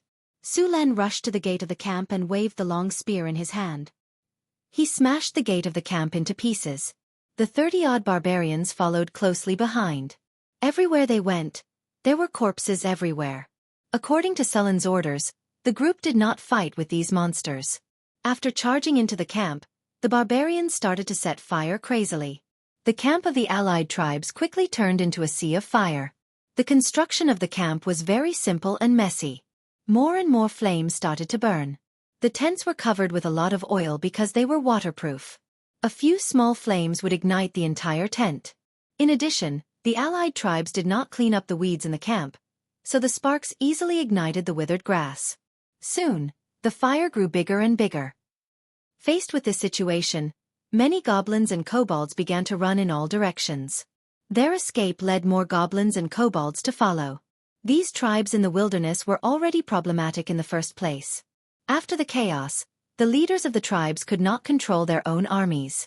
Some gnolls wanted to gather together, but the barbarian warriors took out their axes and threw them, splitting their heads in half. As for the monsters that did not resist, they did not kill them. Instead, they chased them from behind and let them run in all directions to create chaos. Those that dared to resist were all killed in the shortest amount of time. This was to give these tribes the greatest fear. If they ran, they had a chance to live. If they resisted, they would die. Originally, the army of these tribes was undisciplined, a motley crew. After the sudden night attack, they became even more disorderly. Chapter 45. The night was filled with flames and the sounds of fighting. The tribes had no idea how many enemies there were. Some took advantage of the chaos to retaliate. Although the tribes had formed an alliance, it didn't mean that they were harmonious. On the contrary, there was a lot of discord between the tribes. Taking advantage of the chaos, they directly attacked their old enemies. For a time, the camp was in chaos. The sounds of fighting were everywhere. Su Len and the barbarian warriors formed a cone formation that was like a sharp blade, stirring up the entire camp. As soon as the tribes showed signs of gathering, Su Len would directly disperse and kill them. Faced with such a situation, the goblins and kobolds, who could only fight with the wind, had already started to run. The goblins, on the other hand, were still trying to gather together and counterattack. But as soon as they gathered, they were crushed by Su Len and the barbarian warriors before they could even form a formation. The fully equipped barbarian guards were like high-speed heavy tanks, breaking through all the obstacles in front of them. The sharp two-handed axes were constantly swinging, one after another. The barbarians were like highly efficient harvesters, cutting rows of enemies in half. The fully equipped barbarian guards carried more than 100 pounds of weight. As they charged, they were completely invincible. The equipment that could crush ordinary people didn't seem cumbersome at all. No matter if it was the goblins or the gnolls, everyone was equal in front of the giant axes. This group of barbarian warriors with horned helmets were like demons walking out of hell. Blood soaked their armor, leaving a path of flesh and blood behind them. Although Su Len and the others charged quickly, the camp of the allied tribes was too big. A team of 36 people was still too small. Although Su Len was charging on the battlefield as fast as he could, there were still some gnolls and goblins who managed to gather together. The heavy spear in Sullen's hand flew up and down. The shrill sound of the spear breaking through the air could be heard even in the chaotic battlefield. Rows of enemies were directly swept away. Those broken bodies were obviously not going to survive. Just as he kept moving forward, he suddenly felt the weight on the spear suddenly decrease. He turned around and saw that there were no enemies standing around. In front of him, there was a vacuum in the chaotic battlefield. Across the empty space, a majestic gnoll more than 2.5 meters tall was fiercely staring at him. This gnoll was holding a flail. The handle of the flail was about 1/2 meter long. On the other end of the chain was a 1/2 meter long chain. The other end of the chain was connected to an iron ball the size of a human head. The iron ball was covered with sharp spikes. At this time, it was full of red flesh and blood. At first glance, it was frightening. Unlike the other gnolls, this gnoll was wearing a set of fine iron armor. There were hundreds of gnolls around him. Similarly, these gnolls were also wearing armor. The gnoll's armor looked simple and cumbersome. Most of the armor was made up of individual parts, such as spiked pauldrons, heavy breastplates, and rough and cumbersome wrist guards. These pieces of equipment were obviously cast. Although they looked ugly, it did not affect their use. The gnolls had mastered the casting process, but there was no way to forge complete armor. They could only use simple smelting methods. There were a dozen ragged corpses around this group of gnolls. Unsurprisingly, this group of gnolls had killed them with the flail. After seeing Su Len and the others, the gnoll leader let out a roar to the sky. The sound even covered the noisy battlefield. Human! The tall gnoll's eyes were blood-red. It looked at Su Len with a murderous gaze. The heavy flail in its hand swung, and the iron ball scraped the air. The sharp sound of the flail breaking through the air was frightening. There was no doubt about the power of the flail when it was swung. Standing in front of you is the demon of the abyss, the king of gnolls, the master of the realm of Yeenagu, the descendant of the powerful demon Lord Yeenagu. Hog the Skull Crusher. Damn humans, how dare you invade the territory protected by the great king of gnolls? I will smash all your heads and sacrifice them to the king of gnolls. A powerful sacrifice will definitely make the king of gnolls give me more power. Are you done? Sullen's wrist trembled slightly, and the fine steel spear shook slightly. The blood on the spear instantly slid down, revealing the still bright body of the spear. These may be the last words of your life. Please cherish them. Su Len spun the spear and held it upright. Arcs of electricity jumped and flashed around his body. Soon, more and more electricity gathered on his body and weapon. He stood at the front of the cone-shaped formation, like the god of thunder in the myths. The barbarians behind him were in high morale, and they looked at Su Len with worship. Gnoll warriors, pick up your weapons, smash their heads, and sacrifice them to the gods. Cranium Crusher Hog let out an angry roar. A strange power spread out from his body and quickly enveloped the gnolls around him. Divine Art. Bloodthirsty Rage. The eyes of the hundreds of jackalans were instantly bloodshot, and their bodies swelled like balloons. The blood vessels in their bodies also swelled up one by one. Their rapid breathing made them even more restless, and cracks appeared on their armor, which was originally quite fitting. The leader of the gnolls laughed grimly, then waved the flail at Su Len, and then rushed over with a howl. Thunder Spear. Su Luen's clear voice penetrated the whole battlefield. A large amount of thunder and lightning burst out from his body, accompanied by the crackling sound of bones. His body directly soared to 2 meters, and streaks of lightning constantly jumped around his body. Seeing the gnolls charging at him, Su Len did not show any signs of weakness. He directly met them, waving the spear in his hand, and the gnolls in front of him flew back at an even faster speed. Almost all of the gnolls were killed in one hit. Their bones were broken, and the surface of their bodies was scorched black by the electricity. In the blink of an eye, 7 or 8 gnolls were dead. Lightning flashed, thunder roared, and fire burst forth. Su Len was like a bulldozer, pushing forward without stopping. The gnolls could not stop him at all, and they did not even slow down Su Len. Whirling Cherry. 4 gang cheese appeared as the spear rotated. The gang cheese mixed with lightning and instantly exploded in all directions. The gang cheese and lightning were like countless sharp swords. The surrounding jackalans were paralyzed by the lightning and then penetrated by the gang cheese. The jackalans' bodies were cut into pieces and turned into charcoal. A vacuum area with a radius of 4 meters was cleared out around Su Luen. Chapter 46. The huge casualties did not make the gnolls afraid. After being buffed by bloodthirsty rage, their rationality had been reduced to the lowest point. They had no fear at all and continued to charge towards Su Len. Facing the frenzied gnolls, the barbarian guards had no intention of retreating. The barbarian guards had already killed countless gnolls. Seeing the gnolls provoking them, Johnson roared angrily. Berserk! The gnolls' tight formation Su Len was directly broken. The barbarian guards following behind all roared. Immediately after, their muscles slightly bulged, and a powerful force emerged from their bodies. The weight of their equipment was obviously reduced in an instant. The berserk barbarian warriors did not waste any time and instantly rushed into the gap created by Su Len. The battle became abnormally fierce as soon as it began. The barbarian warriors wielding 2-handed axes cut through the gnolls' defenses. The heavy armor did not provide much protection as flesh and blood flew everywhere. In just a moment, the gnolls were dead. Seeing that a large number of gnolls had died while only a few humans had suffered light injuries, Hog finally could not hold it in anymore and charged forward with a roar. He waved the heavy flail in his hand and instantly clashed with a barbarian warrior. The sound of the hammer and axe colliding rang out. The barbarian's axe was flipped over, and then the hammer hit his breastplate and sent him flying. Fortunately, the breastplate from the blacksmith shop was of high quality. The breastplate forged from fine iron was only slightly deformed. After knocking down the barbarian warrior, Hog did not have the slightest intention of letting him go. The flail in his hand drew an arc and once again swung towards the barbarian warrior. At this moment, a battle axe suddenly swept over. Not only did it directly send the flail flying, but it also continued to chop towards Hog. Hog's arm turned, and the flail turned in the air and once again smashed towards Johnson. Immediately after, there was the sound of metal colliding as the giant axe and the flail collided once again. Johnson waved his battle axe and pressed forward again.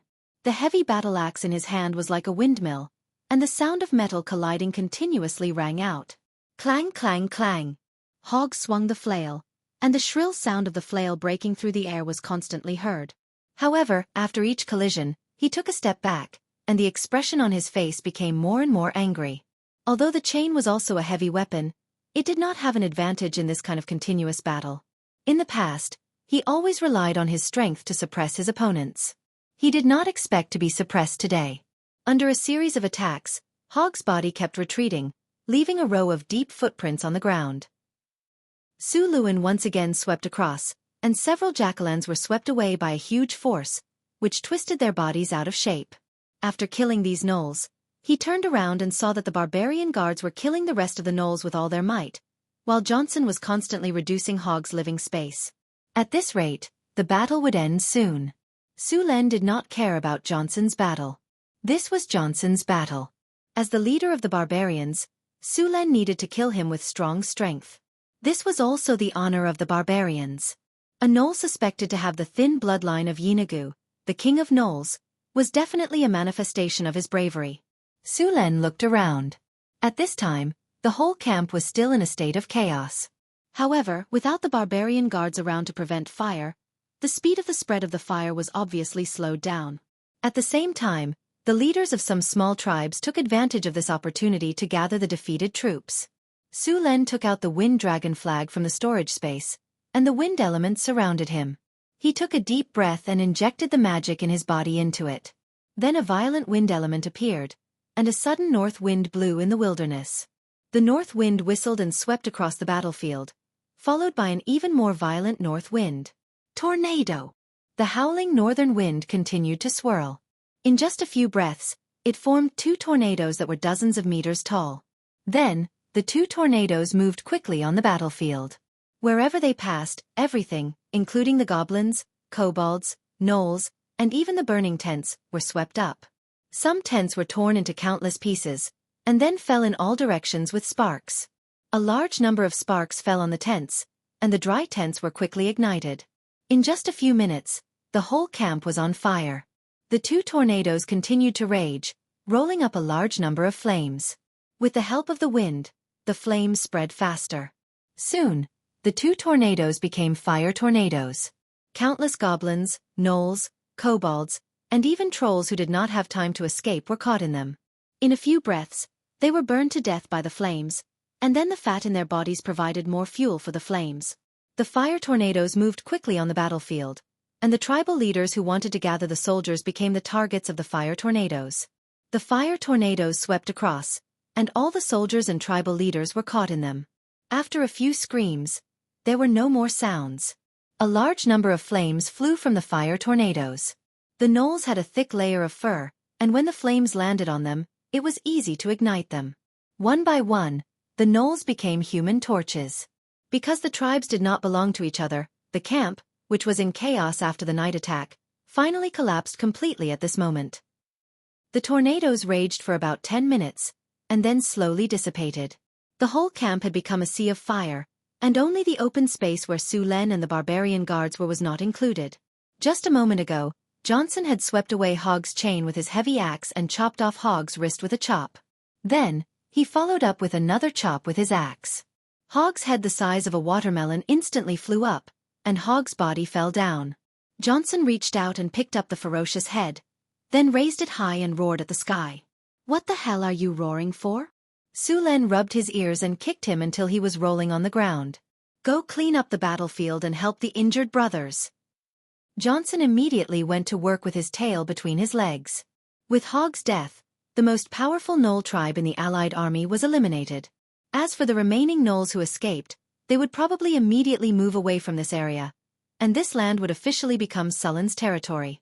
The fire raged, and Su Len did not care about the escaping monsters. He turned around and left the camp with the barbarian guards. As for capturing captives, Su Len did not even have 40 people with him this time. In such a chaotic battlefield, there was no hurry to capture captives. At this time, except for the gnolls in the camp, most of the rest had died in the Sea of Fire, and a small number were directly killed by Su Len and the others. After the night attack, the tribes in the nearby wilderness disappeared at this moment. Chapter 47. Congratulations, host. You have obtained an epic victory. Under your command and leadership, a small army of 36 people successfully launched a night attack and fire attack on the Wasteland tribe's allied forces. You have obtained a glorious victory. All the surrounding Wasteland tribes have been defeated by you. You have obtained the true ownership of this wasteland. Your name has spread far and wide. Some of the smaller tribes are filled with fear of you. Your victory has caused the other tribes to raise their eyebrows. Prestige +3. The battle has ended. You have killed 2,375 enemies. 3 of your barbarians have been injured. You have obtained 28,743 experience points. Your level has been raised. Congratulations, host. You have received 2 free attribute points and 2 skill points. You have obtained a golden chest.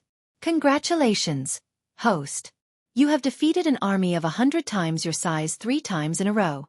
You have received the title 1 against 100. 1 against 100. After obtaining this achievement, you and your hero's army will have a permanent plus 10 morale. Command plus 10. In this battle, you have obtained 30 tempered iron essence. You have obtained the skill Crimson Flame. Su Len added the 2 attribute points to his strength. His strength had increased to 33. Name, Sullen Race, Human Strength, 33 Agility, 29 Spirit, 24 Vitality, 29 Charm, 19 Skills. Omitted, not the word count. Su Len looked at his attribute panel. The rewards from this battle were quite generous. Apart from the basic attributes, he had also obtained an achievement title. Both morale and command were increased by 10 points. This increased the overall strength of his troops. In the long run it was worth it. The Crimson Flame skill was also quite good. Its effect was to summon flames in an area. It was quite good for setting fire, but the area of effect was a bit small. It could only cover a dozen square meters. With the 2 skill points, Su Len thought for a moment and upgraded the Thunder Gun. It became the Thunder Lightning Gun. Its effect was to increase his attributes and increase his lightning damage. After using his attribute points and skill points, Su Len deliberately washed his hands with water. Then, he took a deep breath and opened his storage space. At this moment, there were many things piled up inside. Aside from the tempered iron essences, there was also a golden treasure chest. This was the second time Su Len had opened a golden treasure chest, so he had some experience. He opened the golden treasure chest, and the golden light disappeared. A palm-sized token appeared before him. Congratulations, host. You've obtained a recruitment token. Recruitment token. This is a token with a magical ability. After using it, you can recruit people for your territory. The effect depends on the situation around your territory. Looking at the attributes of the recruitment order, Su Len was overjoyed. This was truly a timely help. One must know that he was currently worrying about how to recruit people. Although the territory had a large population, the number of free people was too small.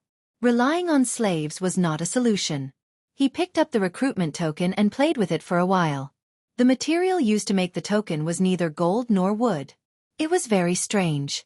One side of the token was engraved with the word recruit, while the other side had a drawing of a person. After looking at it for a while, Su Len chose to use the recruitment token. A light flashed, and the recruitment token disappeared. The host has used the recruitment token. In the next month, the host's territory will become more attractive to other intelligent races such as humans, gnomes, gnolls, kobolds, trolls, and other hostile creatures. That's it? Su Len waited for a long time, but nothing happened. He did not see anyone. If there are no humans around my territory, does that mean I can't recruit people? System? Say something. UF*Ker. My territory is in the wilderness. Where can I find free people in the wilderness? This is a huge loss. When Su Len heard the system's notification, his face instantly darkened. System, this is a fake product. Compensate me for my golden treasure chest. Seeing that no one appeared, Su Len kept calling the system. However, the system in his mind did not respond. No matter how he called, the system did not respond. After a while, Su Len could only accept it helplessly. The fire burned until 10 o'clock in the morning before gradually extinguishing. The original camp of the Tribal Alliance army had completely disappeared, leaving only a charred empty space. Other than that, there were also a large number of burnt corpses. Su Len had already started to retreat with the barbarian guards. In the battle in the early morning, only a few of the barbarian guards were injured. The most seriously injured one of them was the one who was sent flying by the Gnoll leader Hog's chain. One of his ribs was broken. Su Len used a physical healing spell on him. Green life energy enveloped him, and soon his injuries were completely healed. Because this battle was a night attack and a fire attack, there were not many spoils of war. The Gnolls had at least a few hundred pieces of iron armor and weapons. The best set was the one on the Gnoll leader. Although they killed more than 2,000 enemies in this battle, there were definitely more who escaped. In the end, Su Len and the others only captured more than 200 captives in this battle. The fate of these captives was to be captured and sent to the camp as laborers. When they left, it only took them 5 or 6 hours to rush back. When they came back, they brought many captives with them. They walked for a whole day. In the evening, Su Len and the others finally returned to the territory. Seeing that they had returned with a great victory, the people who stayed in the territory could finally breathe a sigh of relief. There was no other way. This territory could only stand in the wilderness because of the strength of Su Len and the barbarian guards. After knowing that Su Len had wiped out the Tribal Alliance army in the wilderness, the whole territory was excited. Su Len was also very excited. He directly announced that there would be a victory banquet tonight. He asked his subordinates to go to the warehouse and take out the stored ale and dried meat. He also asked the barbarians to slaughter a few spotted antelopes. A bonfire was lit in the open space outside the Lord's castle, and a simple bonfire party began. Although the bonfire party was very simple, the barbarians were still very happy. The party went on until late at night, and more than 10 barrels of ale were all drunk. Then, these drunk barbarians were single-handedly carried back by their respective tigresses. After defeating all the tribes in the wilderness around the territory, Su Len finally gained a foothold in the wilderness. After the territory was safe, Su Len began to think about the future development of the territory. As a territory, the territory had to ensure that it had enough military power. This required a lot of money. In the past, there had been powerful nobles who had also defeated the tribes around the wilderness. In the end, very few of them were able to hold on for a long time. The cost of maintaining a powerful army in the wastelands was so great that even a count would feel the pinch. Chapter 48. A cavalryman would cost 70 kinner a year, including at least 10 kinner to maintain the horses, at least 10 kinner for weapons and armor, and the salary of the soldiers. In the Kingdom of Florence, a cavalryman's monthly salary was 1 kinner, which was 12 kinner a year. In addition, a cavalryman had to be accompanied by at least 2 auxiliary soldiers. Although the cost of these auxiliary soldiers was not as high as the cavalryman, it was not a small amount in a year. This did not include the value of the horses and the loss rate of the horses. A qualified war horse would cost at least 30 kinner. The horses of the cavalrymen would often be damaged, which was another large expense. In addition, as a pioneering territory, the early materials had to be transported from the country, which caused the cost of a cavalryman to be far more than 70 kinner. Sometimes it would even double. Therefore, the basic cost of maintaining a 1,000-man cavalryman in the pioneering territory would cost 100,000 kinner. This was only the cost of the army. The cost of building the territory, recruiting orders, and purchasing slaves would not be lower than this. Therefore, although pioneering territory seemed to be a very glorious thing, when it was done, one would find that without a strong financial support, it was simply impossible to do so. The annual income of a count's territory plus other income was about 100,000 kinner. How many pioneering nobles could come up with this amount of money? Even if they could come up with so much money, the investment would have to be reaped. How much could they reap from the pioneering territory? The biggest gain would be land. If it was just farming, the investment would not be recovered for at least 20 years. Of course, there were some pioneering territories that did not cost too much, but most of those territories were close to human cities. There were not many surrounding wilderness tribes, and they were weak. They only needed to maintain a small army to protect the territory, and the transportation of various materials was also close. The amount of kinner spent was not much, but these places had long been occupied. These pioneering territories could not be taken by just anyone. For example, Sullen's pioneering order clearly stated that he had to be 300 miles away from Blackstone City to establish his territory. Otherwise, the Kingdom of Florence had the right to take back the territory. As for the nearest expansion orders, they only needed to be 50 miles away from Blackrock City. Of course, there was a limit to this expansion order. The territory could only be within a radius of 10 miles. Although there were many benefits to developing a territory close to the city, the territory was very small. More importantly, there were very few mineral resources. After all the valuable minerals had been discovered close to the city. Although Sullen's territory was far away, there was no requirement for the size of the territory. In theory, as long as you were strong enough, you could always expand outwards. However, in reality, it was very difficult for most people to defend their territory. Expanding outwards was even more impossible. Then, did anyone succeed? This was for sure. Some lucky bastards discovered gold, silver, and other precious minerals when they were developing their territory. Immediately, a large number of nobles and merchants would come to support them. They would help them develop their territory and provide them with resources, all for the right to mine gold and other precious minerals. There were also some protagonists who discovered mithril in silver mines and received support from a large number of wizards. Mithril was a very important magic metal. It was very rare. In the Second Age of the Elves, it was a very precious metal. Many powerful magic equipment made by the elves used mithril. The distribution of mithril was completely irregular, and the reserves of mithril that had been discovered so far were very small. Most of the mithril ores were associated with silver ores. If there was an ounce of mithril produced every year, then the mine could be called a rich mine. However, this kind of mine was very rare. Many mines that produced mithril only produced 3 to 5 ounces a year. If mithril was found in Sullen's territory, then within 3 days, a group of wizards would come to support him in developing his territory. If he wanted resources, he would have resources.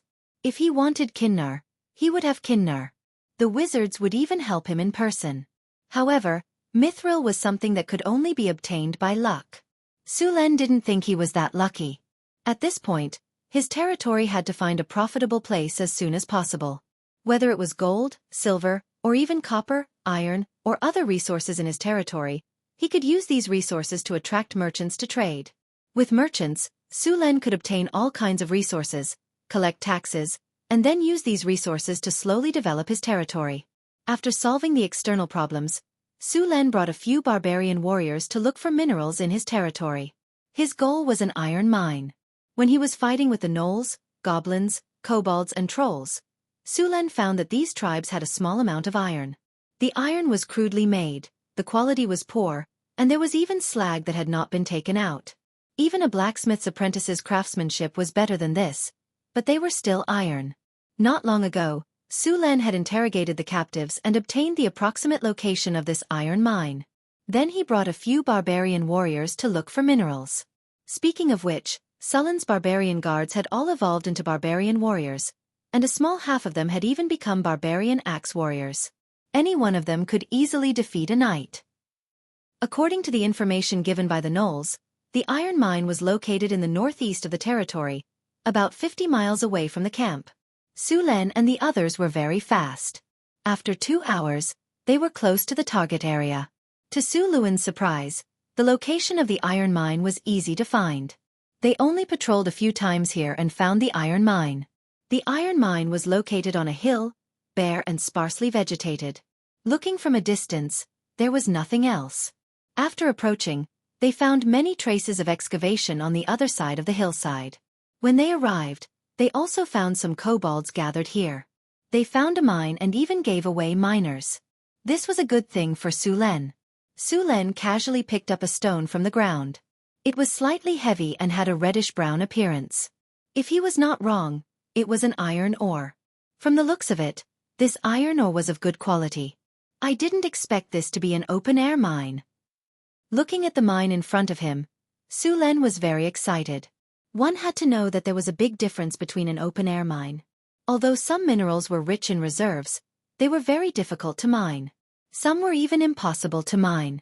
Some were buried in the mountains or underground and needed to be excavated. The simplest open-air mine was the one in front of him. There was no need to excavate. They could just mine directly. Chapter 49. The cost of open mining was very low, and it was much safer than the mines. If this mine appeared in the Kingdom of Florence, the surrounding nobles would definitely fight for it. Although it was only an iron mine, the investment was low, and the profits were higher than the average silver mine. After confirming the location of the mine, Sulen opened the strategic map and looked at it. He wanted to find the nearest route to the territory. Soon, Sulen found something on the map. There was a river about 1 kilometer away from the mine. Sulen went to check it out. The river was between 8 to 13 meters wide and 2 to 3 meters deep. The flow was average, so it was just an ordinary river. However, this small river was actually a tributary of the White Water River. If it continued for about 3 kilometers in the northeast direction, it would merge into the White Water River. Then, it would flow upstream along the White Water River and finally return to the territory's pier. With this river, the ore mined from the mine could be transported to the territory by water. Water transportation had too many advantages over land transportation. Not only was the volume large, the speed was fast, and the cost was low. The river was 3 meters deep and 8 meters wide. Although it couldn't handle large ships, it was more than enough to transport iron ore. Slaves were also used to mine the ore, so the cost was also very low. In addition, Sullen's territory had already used the hydraulic forging machine, so the labor cost was reduced again. As for the furnace and fuel to smelt the ore, the cost was also very low. The cost of this part was also very low. There were trees everywhere in the wasteland, and they could also use slaves to cut them down. In this way, the cost of forging a piece of tempered iron was shockingly low. For example, the equipment Su Len made for his barbarian guards would cost at least 200 kinnar in Cult. However, in Sullen's territory, the cost of this set of equipment was only 30 kinnar at most. Excluding the labor cost and transportation cost, the most expensive forging cost was also replaced by the hydraulic forging machine. The new blast furnace in the territory increased the production and lowered the cost again. Therefore, the cost of this set of equipment was so low. Even if Su Len sold the equipment at 150 kinnar per set, he could easily make a large profit. Moreover, such a low price could also attract merchants who were willing to take the risk to trade here. Having made his decision, Su Len didn't stay here any longer. He had the 2 barbarian warriors instruct the kobolds to build houses here, while Su Len hurried back to his territory. There were 1,500 goblins, kobolds, and gnolls in the territory. Among them, the goblins were the most numerous, with about 700 of them. The kobolds were second with about 500, and the gnolls had about 200 of them. Although the kobolds weren't very strong, they were good at mining. Su Len planned to send these 500 kobolds to the mine to mine. In addition to the 200 kobolds in the mine, there were close to 800 kobold miners, which was more than enough.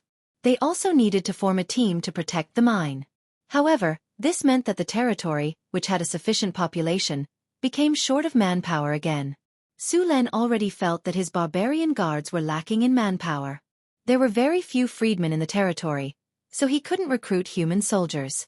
As for the barbarian women and children, some of them could join the reserve force, and many of the barbarian youths would come of age next year. Even so, distant water couldn't quench the immediate thirst. This situation couldn't be changed in a short period of time. The recruitment order he used last time hadn't even recruited a single person. Su Len had completely given up. He planned to mine some iron ore and bring it back to forge weapons. After the weapons were forged, he would have Xion transport the weapons to Cult to sell them. With the low cost here, even if the price was lowered, he could still make a lot of money. Once he had money, he would go to the slave market to buy serfs or other slaves. These slaves would be used to fill the lack of population in the territory. Other than that, Su Len also planned to advertise his territory in the surrounding cities to attract the commoners who wanted to obtain land to become freedmen. Because there hadn't been any war in the surrounding areas of Cult for decades, the population had skyrocketed. Many people were born without land. In this world, property was inherited by the eldest son. The other sons would become independent once they reached adulthood. This situation caused many people to have no farmland or money, so they could only work in the cities. Most of the mercenaries were like this. Those who owned land rarely migrated. Sullen's territory held no attraction for them. Only those who had nothing would be willing to take the risk and cross hundreds of miles to live in Sullen's territory. Sullen's target was these people. He wanted to recruit them to become his freedmen. Although most of these people had no assets, as long as they worked hard in the territory, Su Len would pay them wages and let them set up a family business in the territory. Alternatively, he would sell the land to them in installments. In fact, Su Len was already considering restoring the freedom of his serfs. Of course, he wouldn't do that now. He planned to let these slaves work for a few years and then revoke their status step by step, making them free. Although it seemed that Su Luen had suffered a great loss by releasing the slaves, in fact, this was not the case. When they were slaves, they naturally wouldn't work as slaves. Even if they were forced to work, their efficiency would be high. Although it would save money, it wouldn't create much value. However, if Su Len made an agreement with them, as long as they worked hard for him for a few years, their status as slaves would be pardoned and they would become free. In that case, the motivation of these slaves would definitely increase by leaps and bounds. After a few years, when these slaves became free, they would naturally want a better life. Then, they would definitely work harder and contribute to Sullen's taxes. In this way, the value they would create would be much higher than the value of the slaves. Of course, Sulen didn't do this right from the start. After all, the power of tradition in this world was still very strong. At least, he was going to wait until he was stronger before doing this. If he was in the south, Sulen would probably be worried about the influence of the surrounding territories. However, in the northern wasteland, where the mountains were high and the emperor was far away, basically no one would care. P.S. Thank you to Shurya Art for your 100 Qidian coins. Thank you to Dejected Death for your 100 Qidian coins. Chapter 50. North of the northern wilderness, in the Sierra de Lotus, about 300 kilometers away from Sullen's territory, on an icy peak. The cold wind from the polar ice field whistled past. It was already a world of ice and snow. Snowflakes floated in the sky. As the cold wind blew, countless ice crystals spun and formed small whirlwinds. Boom! A mature bison that weighed close to a ton was thrown on a cliff. A gust of wind blew past, and then a huge black shadow fell from the sky. It had a grayish-white body, a pair of fleshy wings, and sharp claws that looked like they were made of steel easily left deep scratches on the rock that was frozen like steel. Its appearance was very similar to the pterosaurs of the dinosaur era, but compared to the pterosaurs, it was much bigger. Any adventurer who had learned how to identify monsters would be able to recognize that it was a Cryopterus at a glance. Cryopterus. The cold-type Eurone was a type of pterosaur. It looked very similar to the pterosaurs, but because of its impure bloodline, pterosaurs did not have dragon scales, only a layer of dragon skin. They had strong hind limbs, and their forelimbs were attached to the wing bones of their wings. This made it very difficult for them to move on the ground. By sacrificing their ability to move on the ground, they had a stronger flying ability than the pure-blood dragons. Cryopterus usually lived in small groups on the top of mountains in cold areas. The Cryopterus in front of them was an adult male pterosaur. At this time, it had just returned from a hunt. The bison that weighed a ton had been frozen stiff, but this did not affect the pterosaur's appetite. A female pterosaur that was similar in appearance but slightly larger in size was using her sharp teeth to bite the most tender part of the bison's meat. This female pterosaur had some difficulty moving, and her abdomen was obviously a little protruding.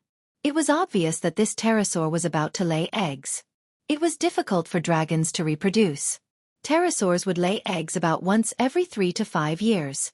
Each time, they would lay 3 to 7 eggs.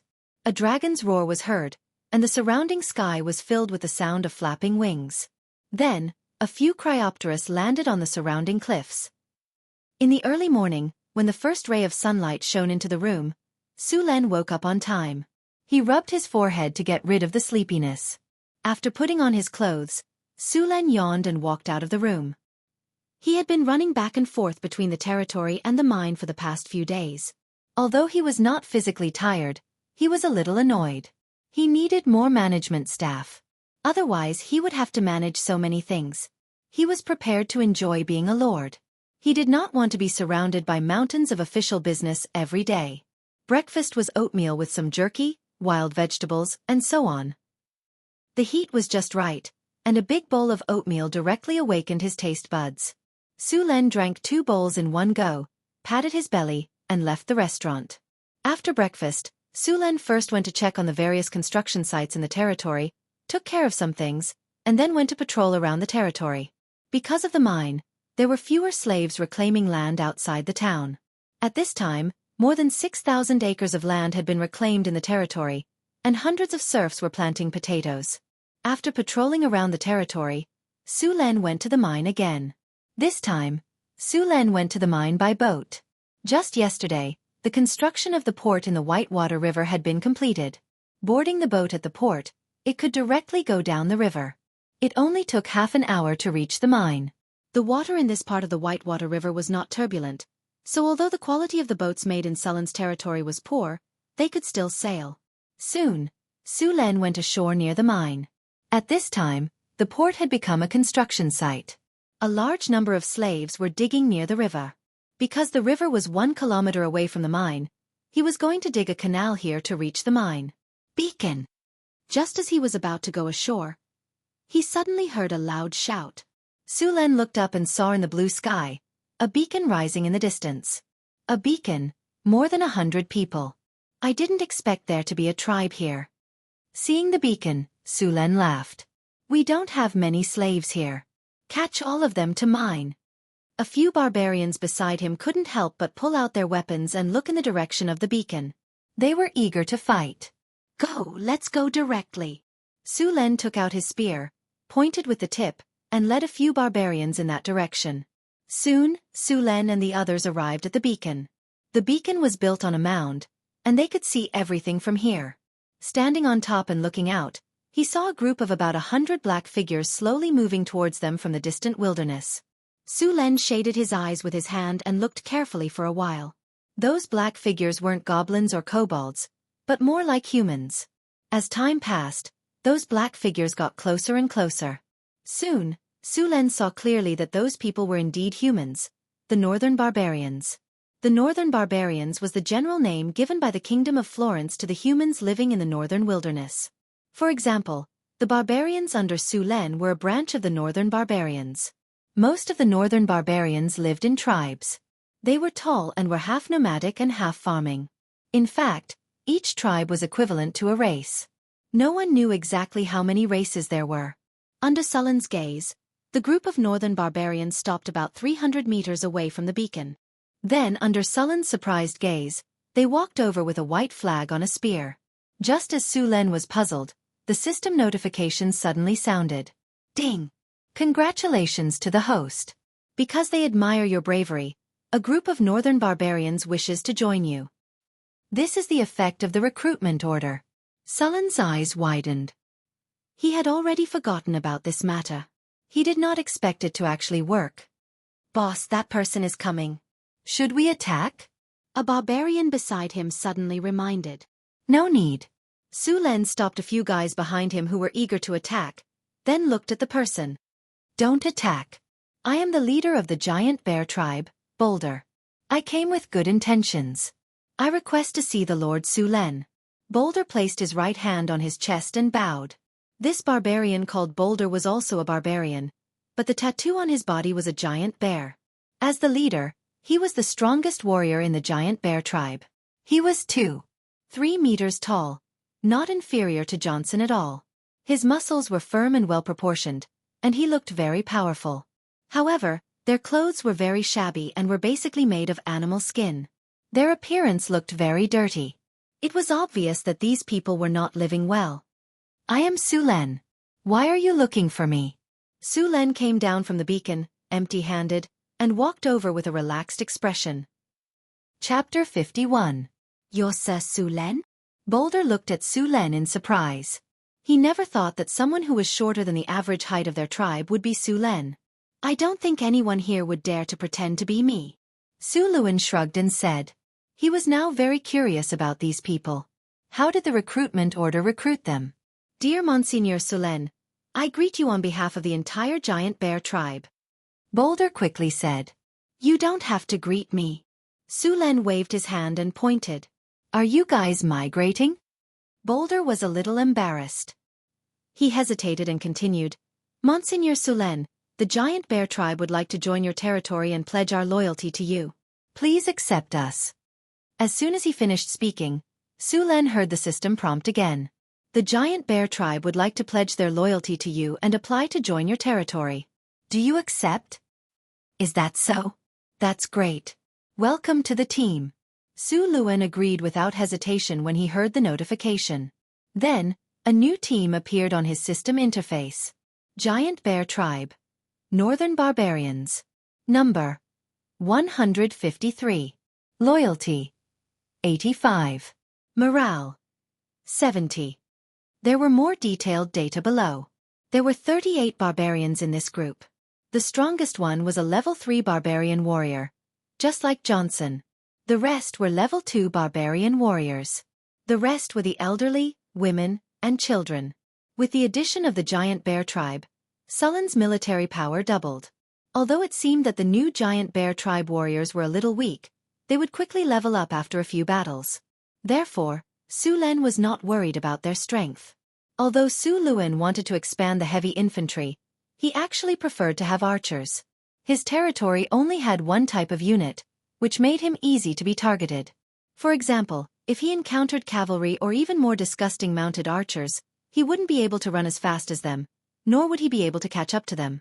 So, adding a few more types of units to cooperate in battle was the best choice. After that, Boulder brought more than 100 people into Sullen's territory. Su Len gave a few simple instructions and led Boulder and the rest to the town. After returning to the territory, Su Len asked people to prepare food for them while he communicated with Boulder. After a while, he had a rough understanding of the Giant Bear tribe. The Giant Bear tribe originally lived in the northeast of Sullen's territory, near the Sierra de Lotus. However, not long ago, a group of Cryopteris came to the Sierra de Lotus. These Cryopteris built their nests in the Sierra de Lotus and used it as their hunting area. In the face of the Cryopteris, the Giant Bear tribe could not resist at all. They could only migrate to the south. It was during the migration that they heard of Sullen's reputation. After learning that Su Len had a group of powerful barbarian warriors under him, they decided to try to join. In the past, there were barbarians who wanted to join the Kingdom of Florence, but not many succeeded. After all, although barbarians were strong, they were not suitable for recruiting soldiers. Therefore, there were very few lords and cities that were willing to accept them. When Su Len heard that there was a group of Cryopteris in the Sierra de Lotus, he was very surprised. After all, although Cryopteris were not pure-blooded dragons, they were still very strong. In fact, in this world, as long as one had a relationship with dragons, they were not weak. Even the weakest dragon descendant, the kobold descendant, was not weaker than a barbarian warrior. The kobold descendant had mastered at least one spell, and it was basically the fireball spell. Although the fireball spell was a common skill in the game in his previous life, in this world, the fireball spell was a powerful level 3 evocation skill. One fireball spell could damage or even destroy the best armor in Sullen's territory. Cryopteris was even stronger. The Gale Tiger that Su Len killed before was like a little brother to Cryopteris. Cryopteris also inherited the breath of the pure-blooded dragons. Although it was not as powerful as a real dragon, it was still not to be underestimated. However, this was not the most important thing. The most important thing was that Cryopteris could fly. As long as it did not land, it could only passively take a beating. As for arrows, for Cryopteris with their tough dragon skin, ordinary arrows were equivalent to scratching an itch. They could not break through their defense at all. Only the special arrows shot from the special crossbow could threaten them. Of course, if the distance was too far, the crossbow would not be able to exert its power. In fact, Cryopteris was not necessarily comparable to the ground dragons in terms of destructive power. In fact, when the number of ground dragons reached a certain level, the power they could unleash was even more amazing. But who asked them to be able to fly? After Su Len heard that there were frost dragons in the Sierra de Lotus, he wondered if he should catch one. Of course, it would be great if he could catch one as a mount. Not only was it powerful, but it could also fly. He remembered that the Lorenz kingdom wanted to form a pterosaur knight regiment, but so far, the number of knights in the regiment had not exceeded 50. Although Cryopteris was a Euron, its value was still very high. First of all, the dragon skin could be used to make dragon leather armor. This kind of leather armor was comparable to iron armor in terms of defense, and it was also light and easy to carry. Dragon blood was also a good magic material, and the rest of the internal organs were essential materials for refining many kinds of magic potions. A complete Cryopteris corpse could be sold for at least 10,000 or 20,000 kinner. As for the dragon egg, it was difficult to estimate its value. If there was a way to tame a Euron, it would naturally be worth tens of thousands of kinner. If there was no way to tame it, it would not be so valuable. Although Euron did not have the inheritance of a real dragon, they could still pass down some things from their genetic memory. It was very difficult to tame them. According to Boulder, the group of Cryopteris was only 200 kilometers away from his territory at most. At such a close distance, the frost pterosaur could fly there at full speed for an hour. It could be said that Sullen's current location was also within the hunting range of the frost pterosaur. If Su Luan was alone, the ice Quetzalcoatlus wouldn't be much of a threat. As long as it dared to attack him, Su Luan was 100% sure that he could kill it. But for the territory, other than Johnson, everyone was a match for the ice Quetzalcoatlus. Even Johnson could only passively defend. He lacked long-range attacks, so the territory's hands were tied when dealing with such a large flying monster. It seems that I need to make a few ballistas as soon as possible. Su Len thought to himself. It just so happened that the 30 pieces of refined iron from the last battle were just right to make ballistas. Chapter 52. Su Len was lying on a rocking chair under a tree, munching on sunflower seeds. Not far away, a fierce battle was taking place. Both sides were barbarians, but the scene was a little strange. The battle was completely one-sided, but this kind of result was actually very normal. After all, one side was a newly joined giant bear tribe and was only a level 2 barbarian, while his opponent was a level 4 giant axe warrior. There was a difference of 2 levels between the two sides. Boom! A figure fell heavily to the ground.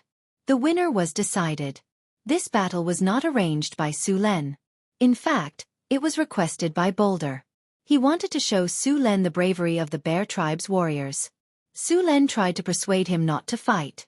He believed in their bravery, but Boulder felt that Su Len was just patronizing him, so he insisted on fighting with Johnson. Su Len could only agree. What happened next almost made Boulder think that they were fighting frost giants. In front of Johnson and the others, the young men in his tribe were like children who had just learned to walk. They were no match for them at all. It was just that he had arranged to have sex with her. No, the battle that he had arranged, even if he had tears in his eyes, he had to finish it. When the last warrior was thrown out of the arena, the battle finally ended. Looking at the despondent Boulder, Su Len felt a little guilty. Had he gone too far this time? He wanted to comfort him, but in the next second, Boulder dragged Johnson to eat. The arrival of more than 100 barbarians from the bear tribe doubled the number of warriors in the territory. However, the food supply became tight again. These barbarians all had huge appetites. They ate 2 to 3 times more than a normal person. After a long period of hunting around the territory, the prey had learned to be smart and would consciously avoid Su Luen's territory. As a result, in addition to fishing every day, there were fewer and fewer game. The winter in the northern wilderness was very long, at least 4 months, so Su Luen had to prepare enough food to survive the winter. If they couldn't find food in the wastelands, they would have to buy it in Kalt. They needed Kinnar to buy food, and the territory could be said to be extremely poor right now. They simply did not have the money to buy food. Left with no choice, Su Len began to rummage through his belongings to see if there was anything he could use to exchange for money. There were a dozen or so low-quality gems in one box. These were spoils of war from previous battles, and their quality varied. If they were sold like this, they would be worth 300 to 400 Kinnar at most. There were also some weapons and equipment, but because they had been given to the barbarians, there weren't many left. If they were all sold, they could be sold for around 1,000 Kinnar. After a rough calculation, there were still 1,400 pieces of Kinnar left. After deducting all kinds of taxes, they could buy about 10 wagons worth of supplies from Kalt. In the past, with so many supplies, they could survive the winter if they were frugal. However, with the addition of 500 serfs and 150 barbarians, the supplies could only last them for a month at most. 5,000 mu of potatoes had been planted outside the town. These potatoes would take 3 to 4 months to mature. Only then would the territory be considered to have sufficient food. Therefore, Su Len had to prepare at least 4 months' worth of food in their territory. But now, the territory's food reserves could only last them for a month and a half at most. The gap was as high as 2.5 months. Playing with the gems in his hand, Su Len suddenly thought of processing these gems into jewelry. After all, the profit from selling raw materials was a few times or even a dozen times greater than the profit from selling finished products. Su Len had seen a lot of jewelry from this world at his cheap father's place. To be honest, the craftsmanship of this world's jewelry was not very good. The shapes were monotonous and the styles were old-fashioned. They could not be compared to the jewelry he saw in his previous world. After finding a few craftsmen, Su Len handed the gems to them to be polished. Then, he took out a piece of parchment and began to design the jewelry. Because the craftsman's skills were limited, Su Len did not dare to design too complicated a design. He only drew a few simple sketches from his memory. To make this batch of jewelry, Su Len melted the few pieces of Kinnar he had into gold and let the craftsman work on them. The gold was soft, so Su Len added some other metals to it to increase the strength of the jewelry. Of course, he would not admit that the gold was insufficient. After a few days, the jewelry Su Len designed was finally completed. The most valuable one was a pair of bracelets. The best quality gemstones in the treasure chest were a ruby and a sapphire. These two gemstones were embedded in the bracelets. The bracelets were shaped in the image of a phoenix. Su Len modified them according to the phoenix images he saw in his previous world. In the end, the bracelets could be called a piece of art. The two gemstones were polished and cut before they were embedded in the bracelets. The cut gemstones were embedded in the eyes and the tail. The largest gemstone was embedded in the body. Monseigneur, this pair of bracelets is so beautiful. It's like a piece of art that only elves can make. Ku Li, who had just become a jewelry master, praised. That's right, Lord Ju. This pair of bracelets is so beautiful. The design you designed is amazing. The craftsmen racked their brains to describe this pair of jewelry bracelets with their own limited vocabulary. Wait, what did you just say? Su Len suddenly interrupted. This pair of bracelets is beautiful? The craftsmen looked at each other and said. No, it's in the front.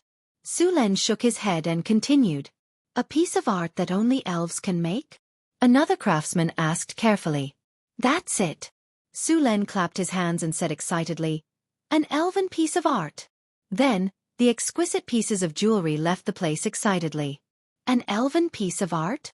The craftsmen looked at each other and then lowered their heads to continue with their work. Su Len took the exquisite jewelry back to the house and asked someone to call Xian. What do you think of these pieces of jewelry? Superb craftsmanship, exquisite beyond compare. Jean exclaimed in admiration as he looked at the pieces of jewelry in astonishment. These are elven pieces of jewelry, Su Len said calmly. What? Xian was confused. Claim that these pieces of jewelry are elven pieces of art. Su Len emphasized the word elven. But. Xian was hesitant. No buts. Su Len interrupted. These are elven pieces of art. Such exquisite jewelry can only be made by elves, right? Chapter 53. Jean, don't feel any psychological pressure. In all fairness, aren't these jewelry exquisite? Su Len picked up a piece of jewelry and said to Jean. Yes, these jewelry are the most exquisite jewelry I've ever seen. Jean nodded and said. That's it. We need to give him a reasonable price for this exquisite jewelry. Su Len said. As for jewelry made by real elves, how many people have seen it now? Su Len picked up the bracelets in the shape of the phoenix and said, since few people have seen it, what are you worried about? When the time comes, you can say that it was found in the ruins, and then with a little guidance, with a degree of delicacy of these jewelry, those people will naturally believe it. Why did Su Len have to drag these jewelry to the elves? It was very simple because of the price. In the human countries, the nobles were very popular with the things left by the elves, so as long as it was related to the elves, the price would be at least several times higher. His cheap father's second wife brought a necklace from her parents' home that was said to be made by the elves, which was said to be a wedding gift prepared by her father Marquis Osborne. Su Len also saw it several times at the time. To be honest, the necklace was indeed beautifully made, but it was similar to the jewelry in his hands. This was also the reason why he dared to pretend that the jewelry was made by the elves. The elves had returned to the elven forest for hundreds of thousands of years, and there were only a few pieces of jewelry made by the elves, so Su Len was not worried at all that this would be exposed. Jean was indeed a business-minded guy. After being reminded by Su Len, he immediately prepared a set of excuses, and then after Su Len filled in the gaps, a story was made up by him. Originally, the price of these exquisite jewelry was more than 1,000 kinnar at most, but now with the blessing of the elves' background, it could be sold for at least 5,000 kinnar. 5,000 kinnar, all bought into food, was enough to support his territory through the winter. After discussing with Jean, Su Len asked him to go back and prepare. The caravan would set off in a few days. This time, Su Len was going to let half of the new barbarians go, and Johnson was going to take half of them, in order to let the new barbarians experience several battles and grow up as soon as possible. With the veterans like Johnson, Su Len didn't have to worry about the new barbarians being at a disadvantage. The goblins, kobolds, gnolls and so on they encountered along the way would be leveled up after a few rounds. After dealing with the matter, he began to deal with the territories facing the territory. Generally speaking, the ice Quetzalcoatlus would not attack humans because compared to the bison, deer, and antelope in the wilderness, the risk of attacking humans was higher, so it was safe here for the time being. However, after winter, animal activities in the wilderness would be scarce, and the ice Quetzalcoatlus would likely attack humans when there was not enough prey. Su Len couldn't entrust the safety of his territory to the ice Quetzalcoatlus, so the best way was to make a ballista. Before this, Su Len had made a ballista and was very familiar with the structure of the ballista. More importantly, he later obtained mechanical control and a lot of mechanical knowledge, so he had some ways to improve the ballista. There were also ballistas in this world. They were called ballistas, giant ballistas, and other different names, but in fact, they were the same thing. The ballista's structure was complicated, and it was very difficult to operate. A ballista required 8 to 10 people to complete. The range of the ballista could reach up to 1,000 meters, but in fact, it was not very powerful at this distance, let alone accuracy. In fact, the effective range of the ballista was between 400 and 600 meters. Of course, it was difficult to guarantee the accuracy. This kind of ballista was powerful. It used a 2-meter-long javelin as a weapon. It could shoot into a rammed earth city wall within 400 meters, and even a brick city wall could be more than a foot deep. Even Cryopterus would not be well off if it was shot by this kind of ballista. However, although this weapon was powerful, it also had many shortcomings. First of all, the loading speed was slow, and several strong men were needed to work together to load it. Second, the accuracy was low. Basically, after more than 200 meters, the ballista would lose its accuracy. Third, it was difficult to transport. The ballista was heavy, and generally, it was fixed on the city wall. Fourth, it was difficult to maintain. The bowstring used in the ballista was specially made. It was best to use the tendons of some high-grade magical beasts, but this kind of tendon was too rare and expensive. Therefore, most ballistas used specially processed cow tendons. Several cow tendons were wound into one, and silk and steel wire were mixed and wound. The bowstring made in this way had a short lifespan. Basically, the bowstring would need to be replaced after 6 or 7 times. There were also some other shortcomings. After Sullen's modification, although not all of these shortcomings were solved, they were improved a lot. The most obvious improvement was that the loading speed had increased. During the loading part, pulleys and levers were used. The operation of the ballista was also much easier. At the same time, the ballista was made of stainless steel, which made maintenance easier and increased its lifespan. Of course, this was not all good. As a result, the weight of the ballista increased again. Su Len divided the design of the ballista into various parts and let the blacksmith make them according to the drawings. In the end, he assembled all the parts himself. This way, only he knew the craftsmanship of the ballista. The bowstring of the ballista was made from the tendons of the stormwind tiger. After special processing, a total of 16 bowstrings were made. This time, Su Len planned to make 8 ballistas. 8 of the bowstrings would be installed directly, and the rest would be left as backups. The 8 ballistas were placed on the 4 sides of the town. Su Len had purposely built 8 high platforms in the town to install the ballistas. With these 8 ballistas, even Cryopterus would have to think twice before attacking. The construction of the territory was still proceeding in an orderly manner. The first batch of iron ore from the mines was also transported to the port by water. Although the speed of a boat going against the current was very slow and the boatman needed to paddle, it was still much faster than transporting it by land. Su Len knew very well what the conditions of the roads in the wilderness were like. In comparison, the amount of ore transported by ship was more than 10 times that of a horse carriage. After the ship docked, the goblin slaves who had been waiting for a long time began to unload the ore. The ore would then be sent to the furnace of the blacksmith. At the latest, the first batch of ironware produced by the mines would be ready the day after tomorrow. Chapter 54. Ding! The host's farming data has been loaded. When the farmlands outside the town reached 10,000 mu, Su Len suddenly heard the system prompt. He opened the system panel, and all kinds of data were clearly displayed. How much land was cultivated, and even the current state of the farmlands, drought, pest, disease, normal, good, and so on were all displayed in the data. With this farming system, Sullen's control over the territory became higher, and he could also provide various solutions according to the status of the farmlands. The system automatically divided the farmlands into 3 grades according to the fertility of the farmlands. Some of the 10,000 mu of farmlands had been allocated to the barbarians and the citizens of the town. As for the remaining 5,000 mu, he planned to sell them. Of course, because the population of the territory was still small, He had to wait until the population reached a certain size before he could sell them. According to the data of the Kingdom of Florence, a family of 4 would need at least 10 mu of land to survive.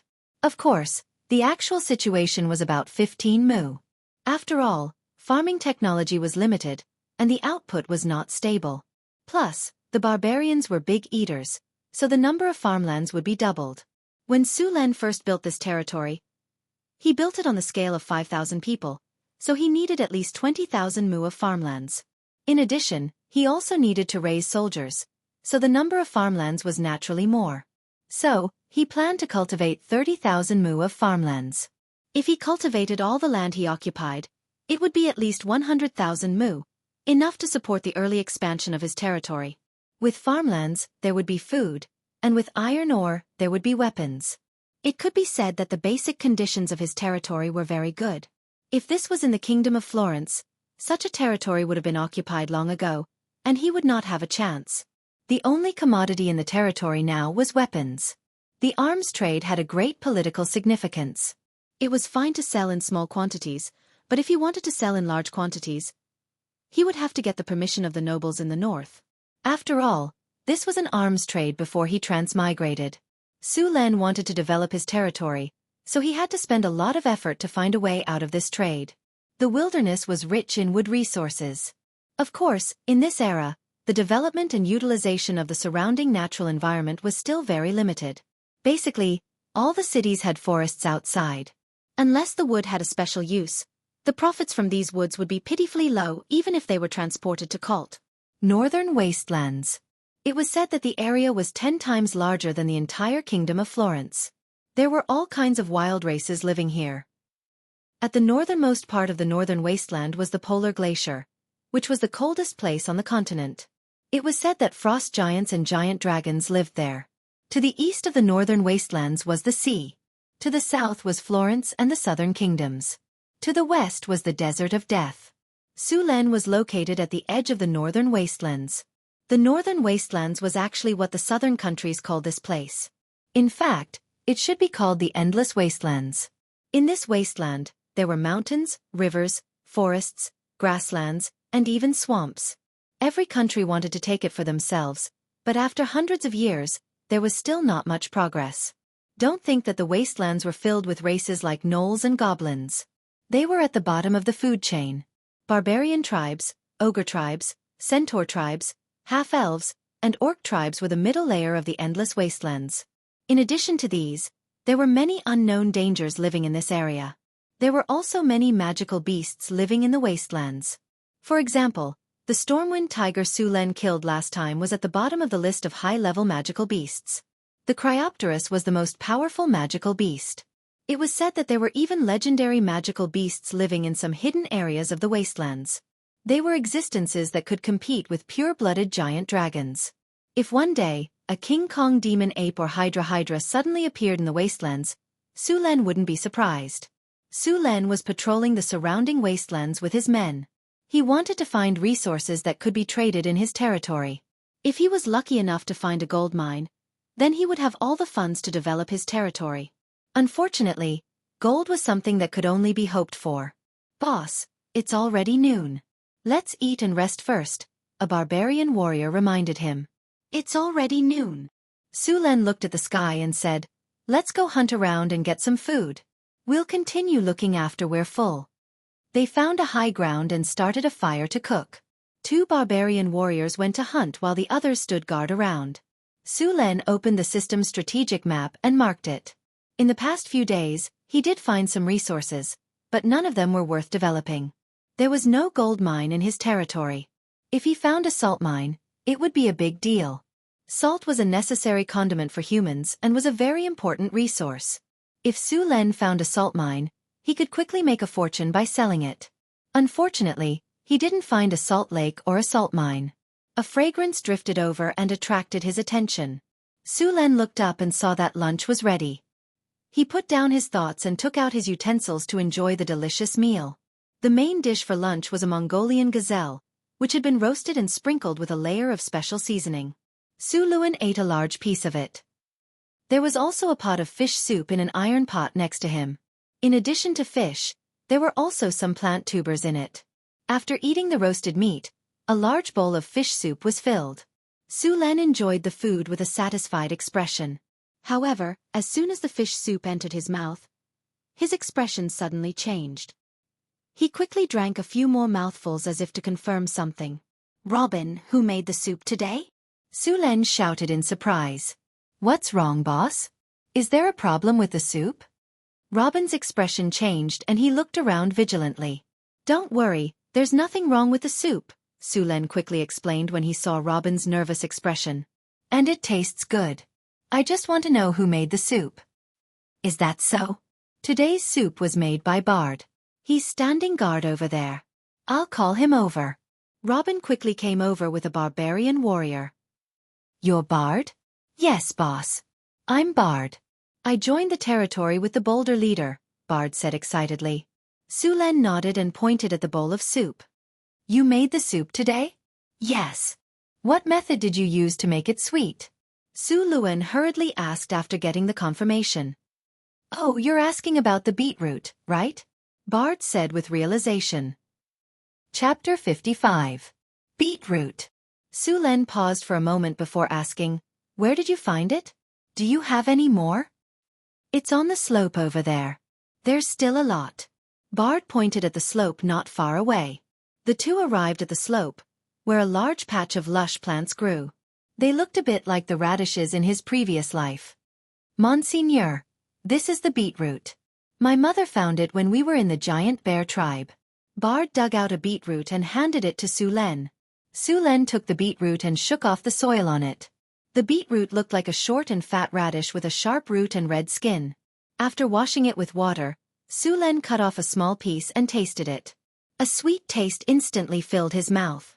"It's so sweet," Su Len said in surprise. The beetroot was very sweet, much sweeter than the sugarcane he ate in his previous life. He wasn't sure when he drank the beetroot soup, but after tasting it for himself, he was finally sure that the beetroot was the beet from his previous life. This kind of beet was widely planted in the north. Apart from being eaten as a vegetable, its biggest use was to extract sugar. Sugar was a luxury accessory in ancient times and was much more expensive than salt. At that time, there weren't many ways to obtain sugar. Apart from some fruits, the only other way was to obtain sugar from honey. There were no railways, no cars, no highways, and no high-speed trains.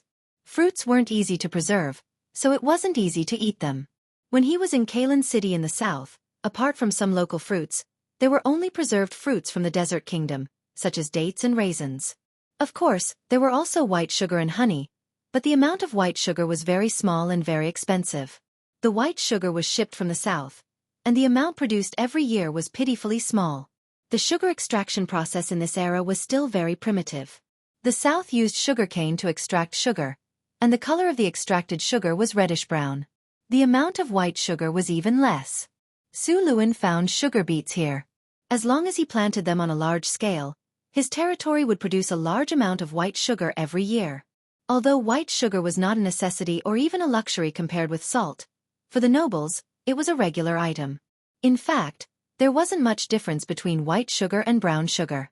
The sugar content was also similar, but brown sugar didn't taste as good as white sugar. It had a bitter taste. Therefore, the price of brown sugar and white sugar were very different, and the nobles could only use white sugar to entertain their guests. If news of them using brown sugar to entertain their guests spread, they would become a joke in the noble circle. It was said that the white sugar produced by the Southern City-State Alliance was made with the help of wizards. Most of the white sugar produced in other places were the same. Su Len knew a way to use brown sugar. Brown sugar was white sugar was white sugar was white sugar was white sugar was white sugar was brown sugar?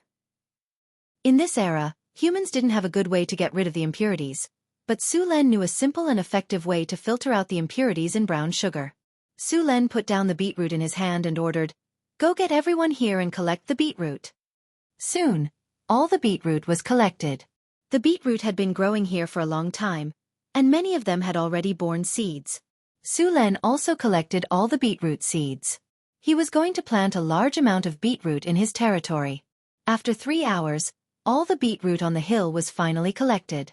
The whole hill was full of potholes, and they collected a total of 400 to 500 pounds of beetroot and a bag of beetroot seeds. After collecting all the beetroot, Su Len didn't continue to explore. Instead, he brought everyone back to the town. As soon as they returned to the town, Su Len called a few craftsmen over and prepared to make all kinds of sugar extracting tools.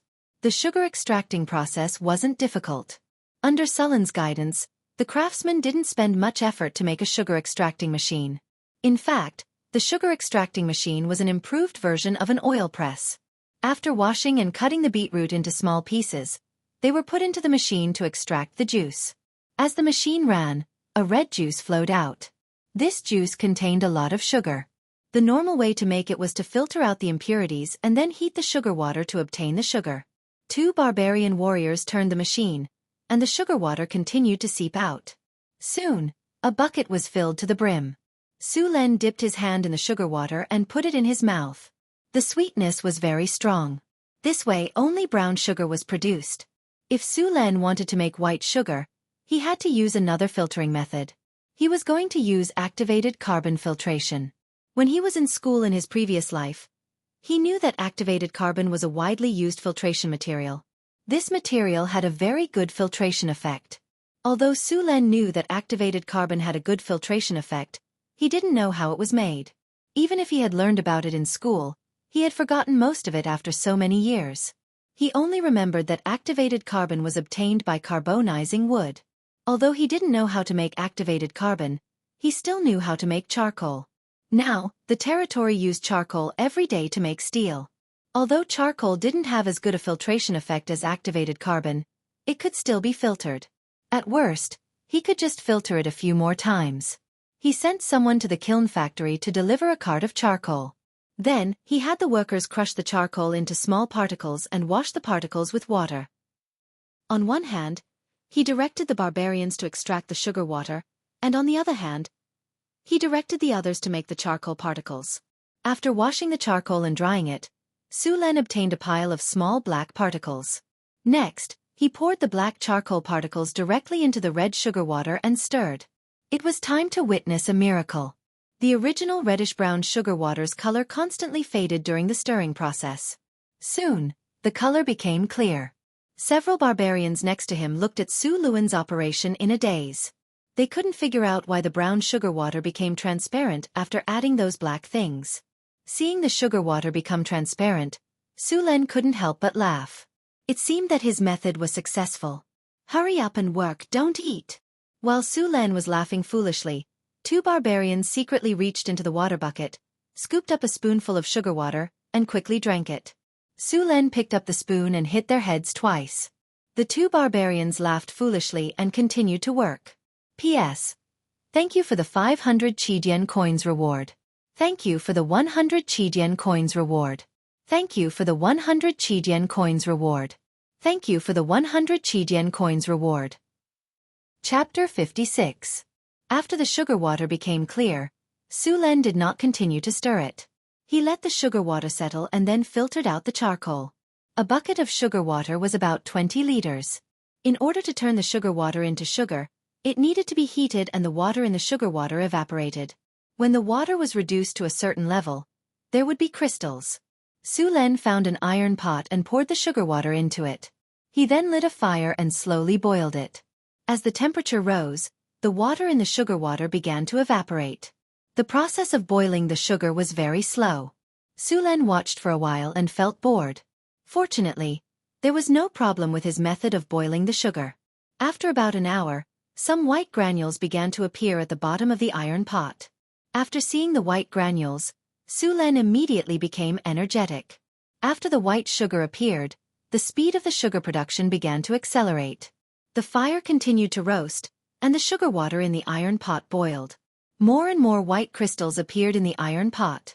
The barbarian warrior next to him smacked his lips. "Boss, this sugar water is boiling. How did it freeze?" "Idiot, don't talk if you don't know." Su Len glared at him. As time went by, the sugar water in the iron pot became less and less, and the condensed sugar became more and more. Finally, after boiling for a while, there was no more white sugar in the pot, and Su Len filtered the white sugar out. The remaining sugar water was actually waste honey. Although it contained a lot of sugar, it could not be extracted due to technical reasons. Waste honey had a high sugar content, but due to technical reasons, it could not be extracted. In the end, some people found that the waste honey could be used to make wine. Then the new type of rum was born. Using cotton gauze to filter out the waste honey, a pile of white granules appeared in the iron pot. They were white granules that looked like sand and snow. They were white granules. The barbarians next to him did not know what it was. They all looked at the white sugar in amazement. Try it. Su Len crossed his arms and raised his chin casually. But his act was in vain. These barbarians in the wilderness had never heard of white sugar before. It looks like ice crystals. One of the barbarians reached out his finger, dipped it into his mouth, and said in surprise, "It's sweet. Is this candy?" Su Len knocked the barbarian's head with his spoon. "Nonsense. What else can it be if it's not sugar?" "Boss, does that mean we'll have candies to eat in the future?" the barbarians asked excitedly. "Eat, eat, eat, you only know how to eat. These are goods for trading." Su Len grabbed a handful of white sugar and looked at it. Compared to the white sugar he ate in his previous life, the white sugar in front of him was slightly yellowish. This should be because the filtering effect of the charcoal was not as strong. Even so, the quality of the white sugar was still very good. Su Luen collected the white sugar and then weighed it. There was a total of more than 3 kilograms of white sugar. The boiling sugar water was 20 liters, which was about 40 kilograms. A total of 3 kilograms of white sugar was produced. Su Luen was very satisfied with the sugar yield. Using this relatively primitive method to make white sugar, 3 caddies of white sugar was already a lot. As far as Su Len knew, the sugar yield in this era was only 5% to 7%, and the sugar produced was brown sugar. Su Len used 1/5 of the beetroot he brought back this time. After confirming the method to make white sugar, he squeezed all the remaining beetroot juice and made white sugar. In the end, he got 15 caddies of white sugar. After drying the 15 caddies of white sugar, he sealed it in a clay jar and stored it. Ding! Congratulations to the host. You have successfully made white sugar and obtained the sugar production process. Congratulations to the host. You have successfully obtained 3 different techniques and successfully opened the technology column. Updating data. Update complete. Just as he sealed the white sugar, the system notification sounded in his ear. Opening the system interface, Su Luen soon saw a science and technology column in the town interface. He clicked on the science and technology column and saw that there were already 3 skills in the science and technology column: smelting iron, farming, and sugar making. Under the 3 skills, all the steps and key points of the skills were clearly marked. According to these production steps, it was possible to build a workshop. Seeing this situation, Su Len directly built the workshop according to the steps given. The sugar workshop needed about 1,000 square meters of space. Such an important workshop could only be built in the town. Su Len drew an open space near his lord's castle and then directed the slaves to build it. The sugar workshop didn't have too complicated machinery, and the difficulty of building it wasn't high. Su Len directed the slaves to build the workshop while he sent a large number of people to the wilderness to collect beetroot. Before the beetroot in the territory was harvested, the raw materials for the sugar workshop could only be found in the wilderness. Fortunately, the wilderness was large enough. Although there weren't many places where beetroot grew, with such a large area collected, the amount of beetroot in the warehouse increased at a speed visible to the naked eye. The construction speed of the sugar refinery was very fast. It only took 2 days for a workshop to be completed. Sugar workshop. This is a simple handmade workshop. It can make white sugar, rock sugar, and other kinds of sugar. Sugar quality +1. Sugar yield +1. Because the process of making sugar wasn't complicated, if it wasn't controlled, it could easily be leaked. Su Len separated the processes, and each person was only responsible for one part. The most important part was the process of removing impurities with charcoal. Su Len selected 2 slaves with 100 loyalty to do the work. This process was also carried out in a separate room. After the impurities were removed, the sugar water would be sent to another workshop for processing. In addition to these, Su Len added a wall outside the sugar workshop. Apart from the workers of the workshop, no one else was allowed to come close. At the same time, Su Len also arranged 4 barbarian warriors outside the workshop. They would be responsible for the safety of the sugar workshop. Although there were no outsiders in his territory at the moment, once he took out the sugar for sale, his territory would soon be known by those who were interested. The profit of sugar wasn't low. No, it was very high. A caddy of sugar could easily be sold for hundreds of kinnar in Colt. If the sugar workshop produced 500 caddies of sugar every month, Sulen would earn tens of thousands of kinnar every month. It was comparable to a small city's annual tax revenue. Of course, this was only the best-case scenario. In fact, when Sulen started selling sugar in large quantities, the price of sugar would definitely drop. After all, the rarer something was, the more expensive it was. Chapter 57. Selling a large amount of white sugar would lower the price, but there was nothing he could do about it. However, if Sulen sold a limited amount every month, the price of white sugar would not fluctuate too much.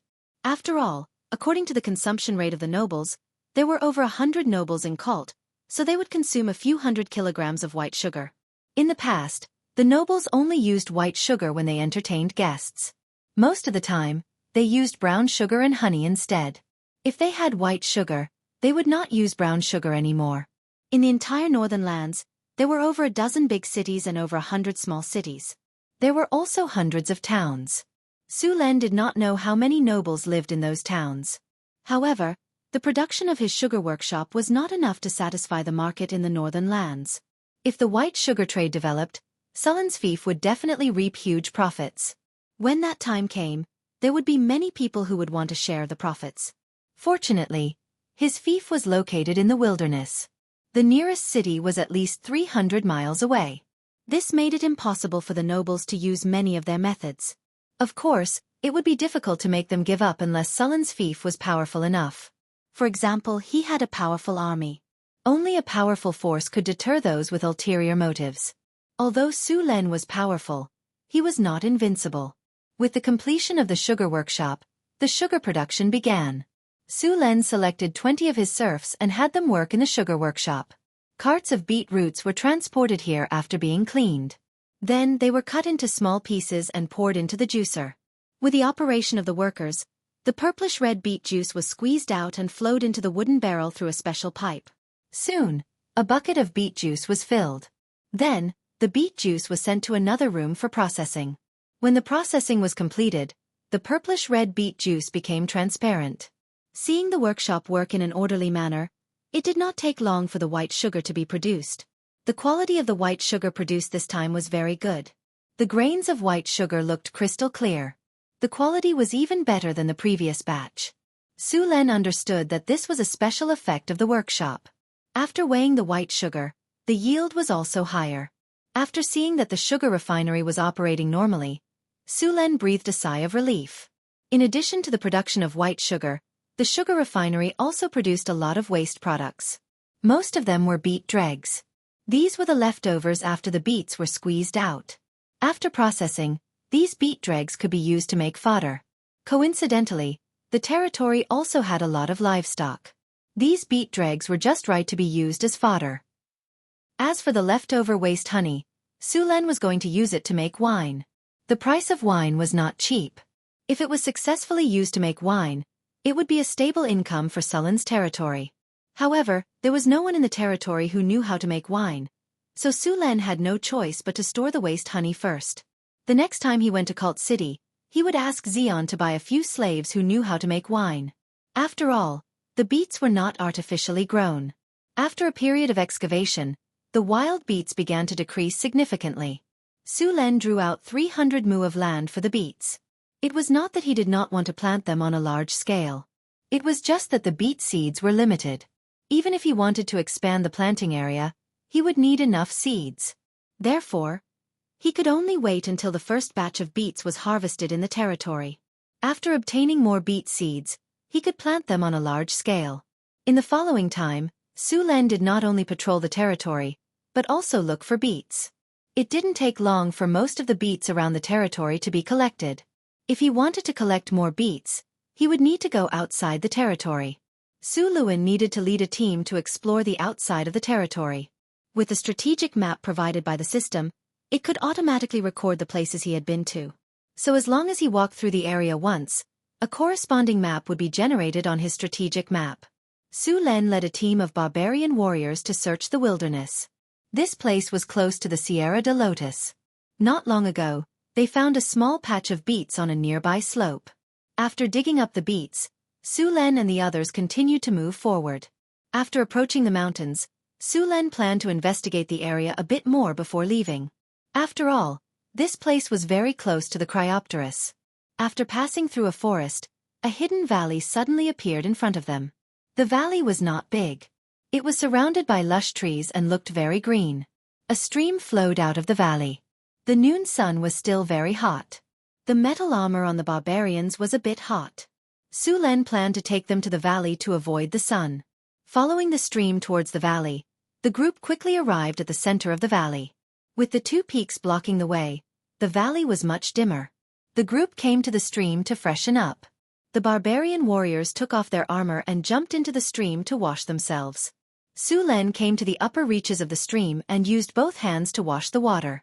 The water from the melting snow on the mountain was cold and immediately chased away the heat in his body. After washing up, he filled his water bag with water. Only then did Su Len start to look around the valley. At this moment, his eyes suddenly paused. He saw a stone statue on the greenish-gray rock wall at the bottom of the valley. The surface of the statue had been eroded by the wind and rain for many years. From the outside, this statue was at least a few hundred years old. Su Len was not a historian and could not distinguish the style of this statue.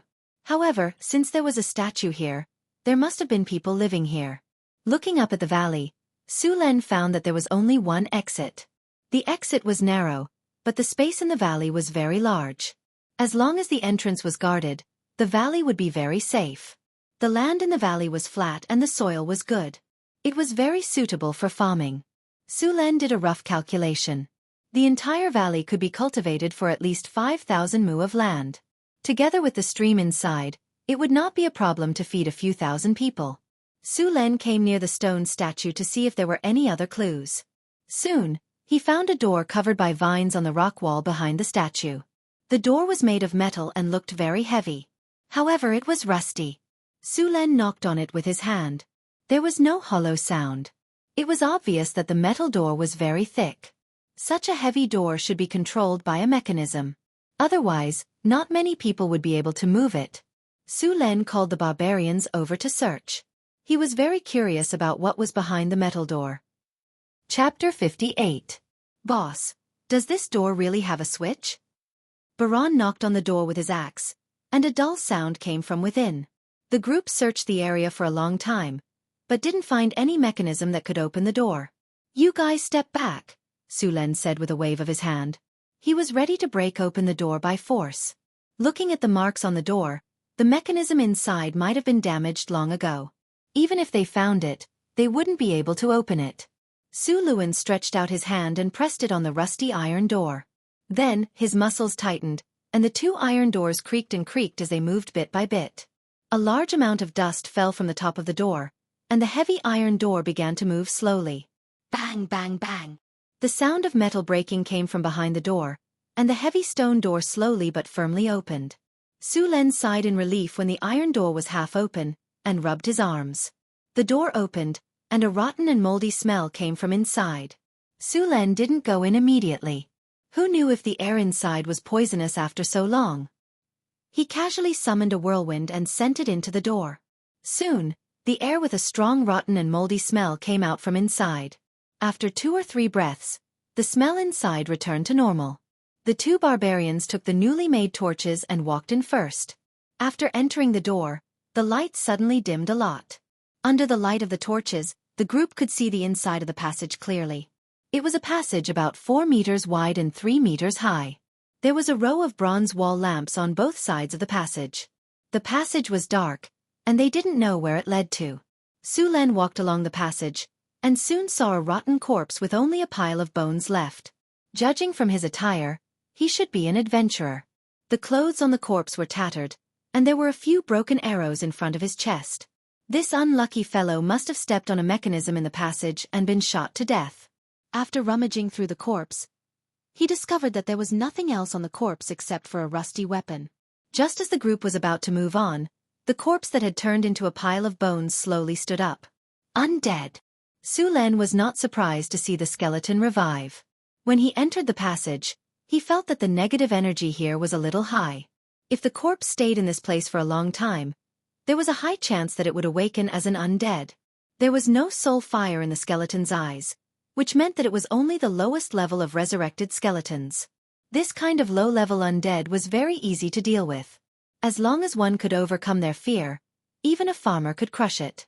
As an undead creature, it was very sensitive to the aura of the living. The moment it stood up, it held the rusty weapon and wanted to attack Su Len. In the end, before it could make a move, a huge axe swept across and shattered its skeleton. The broken bones scattered in all directions, leaving only a skull that landed beside its feet. When the steel boot stepped on it, there was a cracking sound as the skull was smashed into pieces. Be careful, there might be traps inside. After dealing with the skeletons, the group continued to advance. In fact, it was best to have a thief with them for exploration. After all, thieves were very familiar with all kinds of hidden weapons and mechanisms, so it was easy for them to break through them. Sullen's group was either a barbarian or a thief, so they could only use brute force to break through the traps. Fortunately, the ruins had been explored before, so many of the traps could not be triggered a second time. Only some expensive and ingenious traps could be reset after being triggered. As they went deeper into the passage, the eerie feeling became more and more intense. Soon, Su Len saw 3 more corpses that had also decayed into bones. One of the corpses had 3 broken ribs, probably caused by a blunt object. The other 2 corpses had at least 10 arrows stuck in them. Su Len casually checked the corpses and found a few knars and some rotten parchment. The parchment had become so tattered that even the writing on it could not be read clearly. These corpses did not turn into undead. Su Len guessed that their bones were too damaged. After sweeping the corpses to the side, the group continued to advance. At this moment, a creaking sound suddenly came from the empty passage, like the sound of a rusty door opening suddenly. Immediately after, a black shadow suddenly rushed in from the front. The barbarian warrior at the front immediately raised his 2-handed axe. The wide surface of the axe was like a shield, blocking most of his body. Then, the black shadow crashed into the axe with a bang, and the barbarian's body was knocked back. Su Len finally saw clearly that it was a wooden stake as thick as a bowl. The front part of the stake was covered with a layer of copper. Although it was made of wood, it was still very heavy. Seeing this, Su Len understood that the corpses with broken ribs were caused by this trap. But he did not expect that this trap could still be used after hundreds of years. Seeing that the wooden stake was charging again after the collision, a barbarian warrior at the side chopped over with his axe. The huge force directly broke the iron chain hanging on the wooden stake. The wooden stake lost its balance and crashed into the wall beside it. After dismantling the trap, Su Len checked on the barbarian who had been hit. Although he had been hit heavily, he had used his axe to block it before this. Coupled with the armor on his body, this barbarian with thick skin and thick flesh was not injured at all. He was just a little embarrassed from the fall. After encountering this trap, the group was obviously much more careful. The wooden stake was also dismantled to be used as a tool to explore the way. It had to be said that this ruin was preserved quite well. The group encountered many traps after that. For example, when they stepped on a piece of floor, dozens of arrows would suddenly shoot out from the surroundings. Another example was when the floor suddenly flipped open, and a pile of sharp blades appeared below. These traps would work against ordinary adventurers, but against Su Len and the rest, they were basically useless. With Sullen's equipment and their reaction speed, the arrows were easily knocked away. As for the replica trap, it was directly triggered by the heavy wooden stake. For the rest of the journey, Su Len did not find any more corpses. It seemed that the 3 corpses he found before were the last few members of this adventurer team. Perhaps there were still survivors who gave up on exploring and left after seeing that their companions had suffered heavy casualties. Along the way, Sullen's group violently destroyed all kinds of traps. Their speed was not slow. After a few minutes of moving forward, another stone door appeared in front of them. P.S. Thank you to Far Away, Speaking to Loneliness, 20170809142736639 for the 100 Qidian coins tip. Chapter 59. After seeing the stone door, Su Len didn't rush forward. This could be considered the last stage of the passage. He didn't believe that the designer of these mechanisms would leave this place out. On the contrary, there would be even more dangerous and hidden traps here. He rolled the heavy wooden stake over and heard a series of mechanical sounds. Suddenly, a continuous stream of arrows shot out from the surrounding walls. The walls on both sides kept shooting out arrows. There was no blind spot in the passage, and the powerful arrows sank into the walls. After waiting for a while, the endless rain of arrows finally stopped. The passage became a mess, and it was filled with broken arrows. After seeing that the arrows stopped, Su Len went forward and picked up an arrow. Although the arrow was broken, the arrowhead was still shining coldly. It could be seen that these arrows were much more powerful than before. At such a close distance, they could even pierce through the armor of the barbarians. After throwing away the arrow, Su Len came in front of the stone door. Just as he was about to push the door open, he suddenly felt a trace of magic. Without thinking, Su Len directly controlled the wind elements to form a constantly spinning wind shield in front of him. This wasn't a spell, but a little trick from the wind dragon flags, wind element control. As soon as the wind shield appeared, a green liquid instantly sprayed out. The wind shield spun continuously the moment it came into contact with the liquid, and the green liquid flew to the surrounding walls. The moment the liquid came into contact with the walls, a burst of white smoke appeared. The stone walls were instantly corroded and holes appeared. The liquid came and went quickly, and it stopped in just 2 seconds. Su Len secretly rejoiced when he saw the situation of the corroded walls. It was obvious that this was a magic trap. The liquid just now was the spell acid spray. This thing was more corrosive than concentrated sulfuric acid. Metal armor was not worth mentioning in front of it. It was obvious that the person who made this trap knew the weakness of the arrow trap. In order to deal with the metal armor, they specially prepared a strong acid trap. This way, even if the metal armor was blocked by the strong acid trap, it would be no different from paper in front of the strong acid trap. Fortunately, Su Len reacted quickly. Otherwise, the strong acid would be useless against him. However, the barbarian warriors wouldn't be able to withstand it, and they would suffer heavy losses. After the acid trap was triggered, the magic trap was no longer effective. Su Len was getting more and more interested in what was behind the stone door. Excluding the acid trap, the crossbow trap alone would cost at least 100 kinner. Plus, there were also magic traps. What good stuff was hidden behind the door? After confirming that there were no other traps on the stone door, the 2 barbarian warriors prepared to push it open. Woo! A gust of chilly wind blew through the stone door, and then a shadow rushed out from the stone door. The shadow was hazy and looked sinister. Sensing something, the 2 of them slashed forward without hesitation.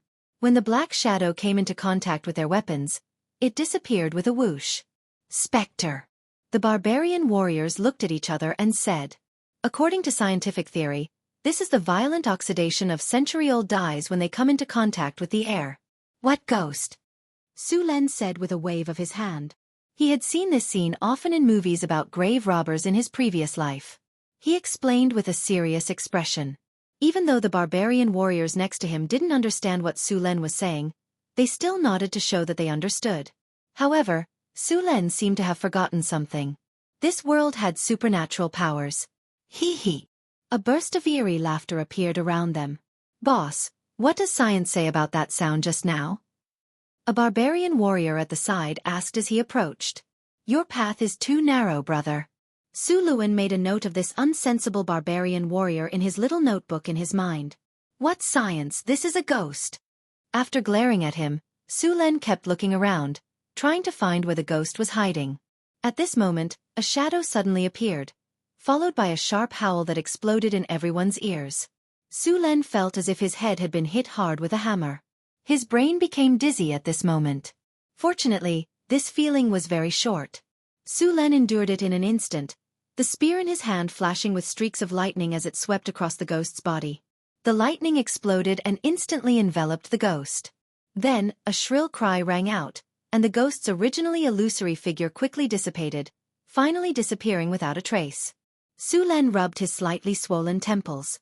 There were still some aftereffects from the ghost's howl of the dead. Even though this attack seemed to kill the enemy through sound, as long as one covered one's ears, in reality, this was only on the surface. The howl of the dead was a type of soul magic. It was used directly on the soul through the power of the soul. It could be said that this thing ignored physical defense. Creatures like ghosts were very unfriendly to pure physical professionals. Their illusory bodies were almost immune to 90% of physical attacks. Only holy water or magical attacks were effective against them. Coupled with the howl of the dead, these things were simply the killers of low-level professionals. "How are you guys, Baran?" Su Len asked as he looked at the barbarian warriors who were a little unsteady. "Not bad, head, just a little pain in the head." The barbarian warrior rubbed his head and grimaced in pain. These barbarians had strong bodies, and their power of the soul was not weak either. Therefore, even though they were hit by a soul attack, they could recover very quickly. If it was someone with a weak body and without corresponding defense measures, even if they did not die, they would have become a fool. After seeing that the barbarian warrior was fine, Su Len went to the place where he had killed the ghost. He saw that there was a black translucent crystal where the ghost had disappeared. This thing was the soul fragment of the ghost. When undead creatures died, there was a certain chance that they would drop this thing. It was said that this was the materialization of spiritual energy. It was a magic material that could be sold to wizards in exchange for kinner. Soul energy detected, absorb. Just as he casually picked up this soul fragment, the system prompt sounded in his ears. Sullen's heart skipped a beat, and he chose to absorb. Extracting energy. The energy has been extracted. You have received 2,700 experience points. Not bad. Sullen's eyes lit up. He had received 500 experience points from killing the ghost just now. He did not expect to receive 2,700 experience points after absorbing the soul crystal. This was much more than the experience he had received when he was patrolling and clearing out the kobolds in the wasteland. After the energy had been extracted, the black soul fragment had turned grayish-white. It looked decayed and gray. With a light touch, this soul fragment shattered into countless powder, and then drifted away with the wind without a trace. P.S. Thank you to Ancient Navigator for the tip of 100 coins. Chapter 60. Buzz. After confirming that there was nothing else, Su Len pushed open the half-open stone door. The firelight shone into the stone door, and everyone could finally see what was inside. This was a stone room that was about 200 square meters. This should be a laboratory. There was a bookshelf against the wall, but because it had been there for a long time, Su Len reached out to take a book. However, as soon as he picked it up, the book turned into a pile of fragments like a dried leaf. These books had been there for too long. Without any protective measures, they were all damaged. There was a thick layer of dust in the room, and there were many spiderwebs around. It looked very dilapidated. There were also some stone tables on the other side of the room. Many things were placed on the tables. There were some worn-out glassware, strange-looking bottles, and some sealed glassware. They were filled with translucent liquid, and in the liquid, there were limbs of unknown creatures soaking in it. On some of the tables, there were a few unknown skulls, some animal specimens, dried bat corpses, and some unknown black objects that had rotted into a ball. The whole room looked like an evil wizard's terrifying laboratory. This is an abandoned wizard's laboratory? Looking at the scene in front of him, Su Len was pleasantly surprised. It was said that knights were the noble profession, but in reality, wizards were the real noble profession. As long as they were not necromancers, other wizards would be treated like nobles in human countries. If they were willing to join a kingdom, they could immediately become a count with real power. Therefore, there was a saying that all wizards were nobles, but not all nobles were wizards. Every single wizard was a rich man, and their profession burned through a lot of money. Of course, their ability to make money was ridiculous as well. A single low-level magic scroll could easily be sold for hundreds to thousands of gold nars. There were also healing potions and body-strengthening potions that could be made by wizards. Any one of them would fetch a high price. Wizards were also one of the few people in this world who could make rare weapons or rare equipment. Now that they had found a wizard's ruin that had not been searched by anyone, it was obvious that the value inside was very high. After knowing that this was a wizard's laboratory, Su Len became even more cautious. Wizards were not easy to deal with. In order to prevent themselves from being disturbed, they would set up a lot of spells. Who knew if there were any spells in this laboratory? Therefore, he had to be very careful when exploring the ruins of a wizard. Su Len didn't care about those damaged items. He carefully picked up the other items and checked them. Many glassware on the stone table were empty. Although some bottles were covered with corks, the liquid inside had already dried up, leaving only some traces at the bottom of the bottles. There were also some well-sealed potions that contained some black liquid. Su Len did not have any common sense when it came to these suspected potions. This place had been sealed for a long time. Who knew if these potions had expired? Besides, there were too many types of potions. If he took them without knowing their effects, he would not even know how he died. Some of the creature's limbs that had been sealed and soaked for too long had swollen and turned black. Basically, they had lost their effects. Su Len searched through the stone table, but he did not find anything valuable. Leaving the stone table, Su Len searched through the cabinets at the side. The cabinets were divided into many small compartments of different sizes. If he was not mistaken, there should have been a lot of things stored here in the past. However, most of the compartments were empty now. After rummaging through a pile of rubbish, Su Len finally found a crystal bottle that was not bad. He reached out and picked it up. This crystal bottle was well preserved. The light red liquid inside was still clear and transparent. There was even a layer of enchantment on top of the bottle. This should be a relatively expensive potion. However, Su Len did not know much about wizards, so he did not know what kind of potion it was. After putting away the crystal bottle, Su Len continued to search for the next cabinet. However, as soon as he opened it, he felt a weak wave of magic. Oh no, it's a magic trap. Spread out. Sensing the magical wave, Su Len immediately summoned a wind shield to be on guard. The other barbarian warriors also spread out and paid full attention to their surroundings. However, what surprised Su Len was that there were no acid, lightning, frost, or flames that he had expected. Just as Su Len heaved a sigh of relief, a ray of magic light lit up in the room. The next second, an oval-shaped door of light appeared in the room. The oval-shaped door of light flashed with a dark red light. Inside the door was a whirlpool that was constantly rotating. At first glance, it made people feel uncomfortable. Just as everyone was still curious, the teleportation was completed. A 3-meter-tall figure appeared in the stone room. It had a tall body, strong limbs, dark red scales, and an ugly head with 6 eyes. It did not have a nose, and there were some black holes where its nose should have been. It also had a mouth that took up half of its head, filled with sharp and ferocious teeth. Its arms were muscular, and there were 3 scythe-like claws on each of its arms. With its arrival, the room was filled with a strong smell of sulfur. Although Su Len had never seen this creature before, with its signature claws, he recognized it at a glance. It was a type of intermediate demon. Claw demon. Ding! Discovered abyss transcendent monster. Claw demon.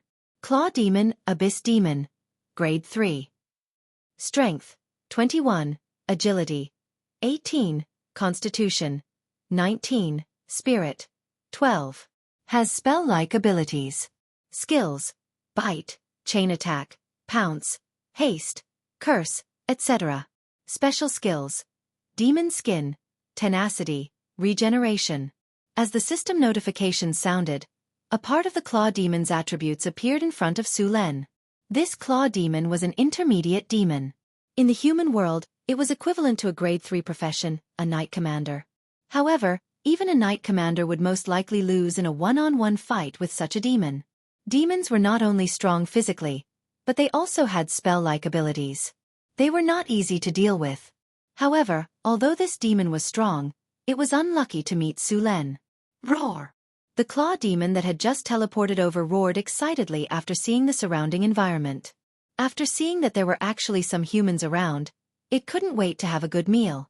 After standing firm, the Claw Demon rushed toward Su Len, who was closest to it. Seeing Su Len's thin and weak appearance, it couldn't wait to try the taste of a human. Chapter 61. The tall sharp Claw Demon waved its sharp claws and pounced at him. The wind it brought with it hit his face, causing him to feel a slight pain. Su Len didn't kill this demon immediately. It was his first time seeing this kind of abyss creature, so he was very curious. His body flashed, and he dodged the Claw Demon's attack. Boom! The heavy stone table was smashed by its claws. Its body flashed, and it continued to chase Su Len.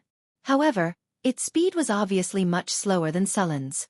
Every time it was about to hit Su Len would easily dodge it. The whole scene looked very thrilling. The barbarian warriors next to him wanted to help, but they were stopped by Su Len. Even if it was an intermediate demon, it wouldn't last more than 3 minutes against 6 barbarian warriors and a barbarian axe warrior. After realizing that it couldn't catch up to Su Len, the claw demon's 6 eyes flashed with blood-red light. Then, a dark red light flashed. The claw demon suddenly sped up. The small stone room didn't give them much room to move. Although the claw demon's speed was still not as fast as Sullen's, it could already attack him. The 3-meter-tall claw demon was very oppressive. Its 2 claws were extremely sharp, and it grabbed the stone table like it was tofu. The 2 claws were like dual weapons, and the attacks were endless. These demons fought all day in the abyss, and fighting had become their instinct. The claw demon was only a low-middle demon in the endless abyss. There were higher demons, demon generals, demon lords, and abyss demons above it. The most powerful abyss demons were said to be on par with the gods. After a period of fighting, Su Luan also had a general idea of the strength of the claw demon, so he no longer dodged. The long spear in his hand swept with the blue electric light. The claw demon was hit in an instant before it could react. Its body weighing 250 kilograms was directly swept out, and the electric current on the spear also entered its body. The powerful electric current paralyzed its body, and then Su Len pierced its head with his spear. This demon that just came from the abyss didn't even get to experience the glory of the material world before its soul returned to the river Styx. Congratulations to the host for killing the abyss demon, Claw Demon. You have gained 15,000 experience points. You killed an abyss demon, and your name spread across the wasteland. You've earned the hatred of the demons. Congratulations, host.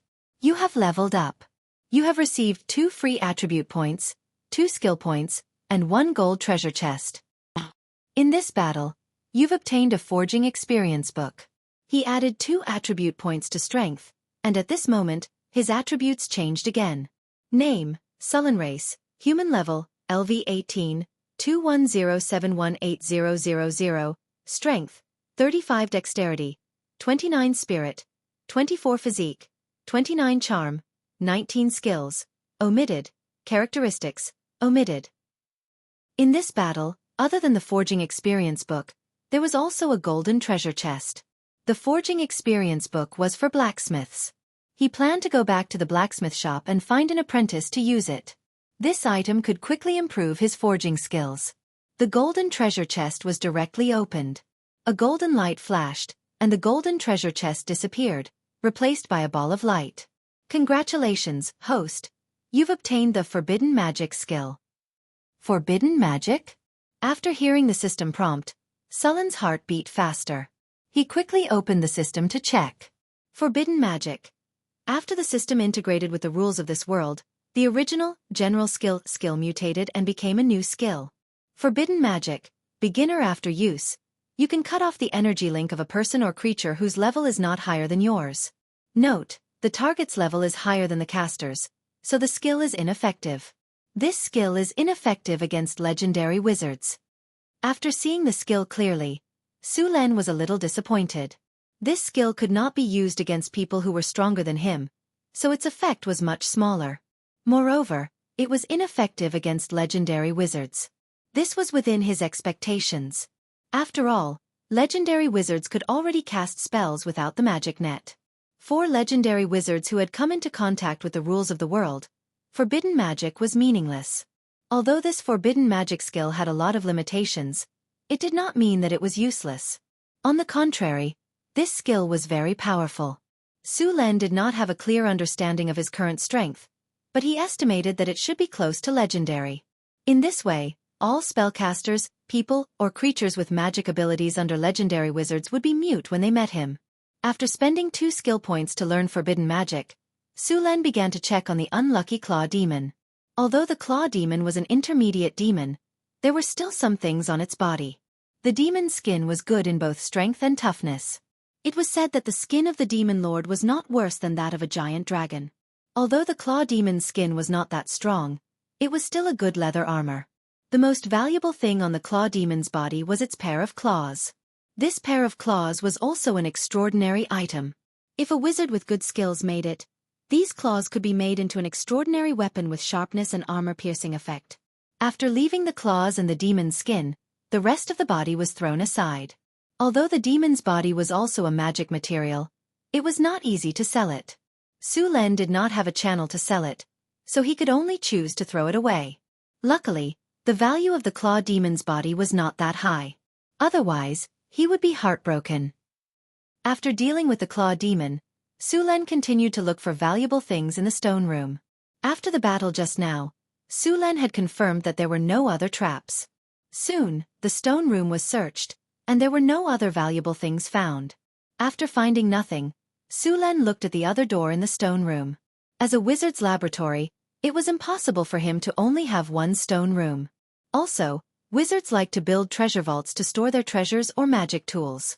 This wizard was the same. When he came to the door, Su Len carefully pushed the door.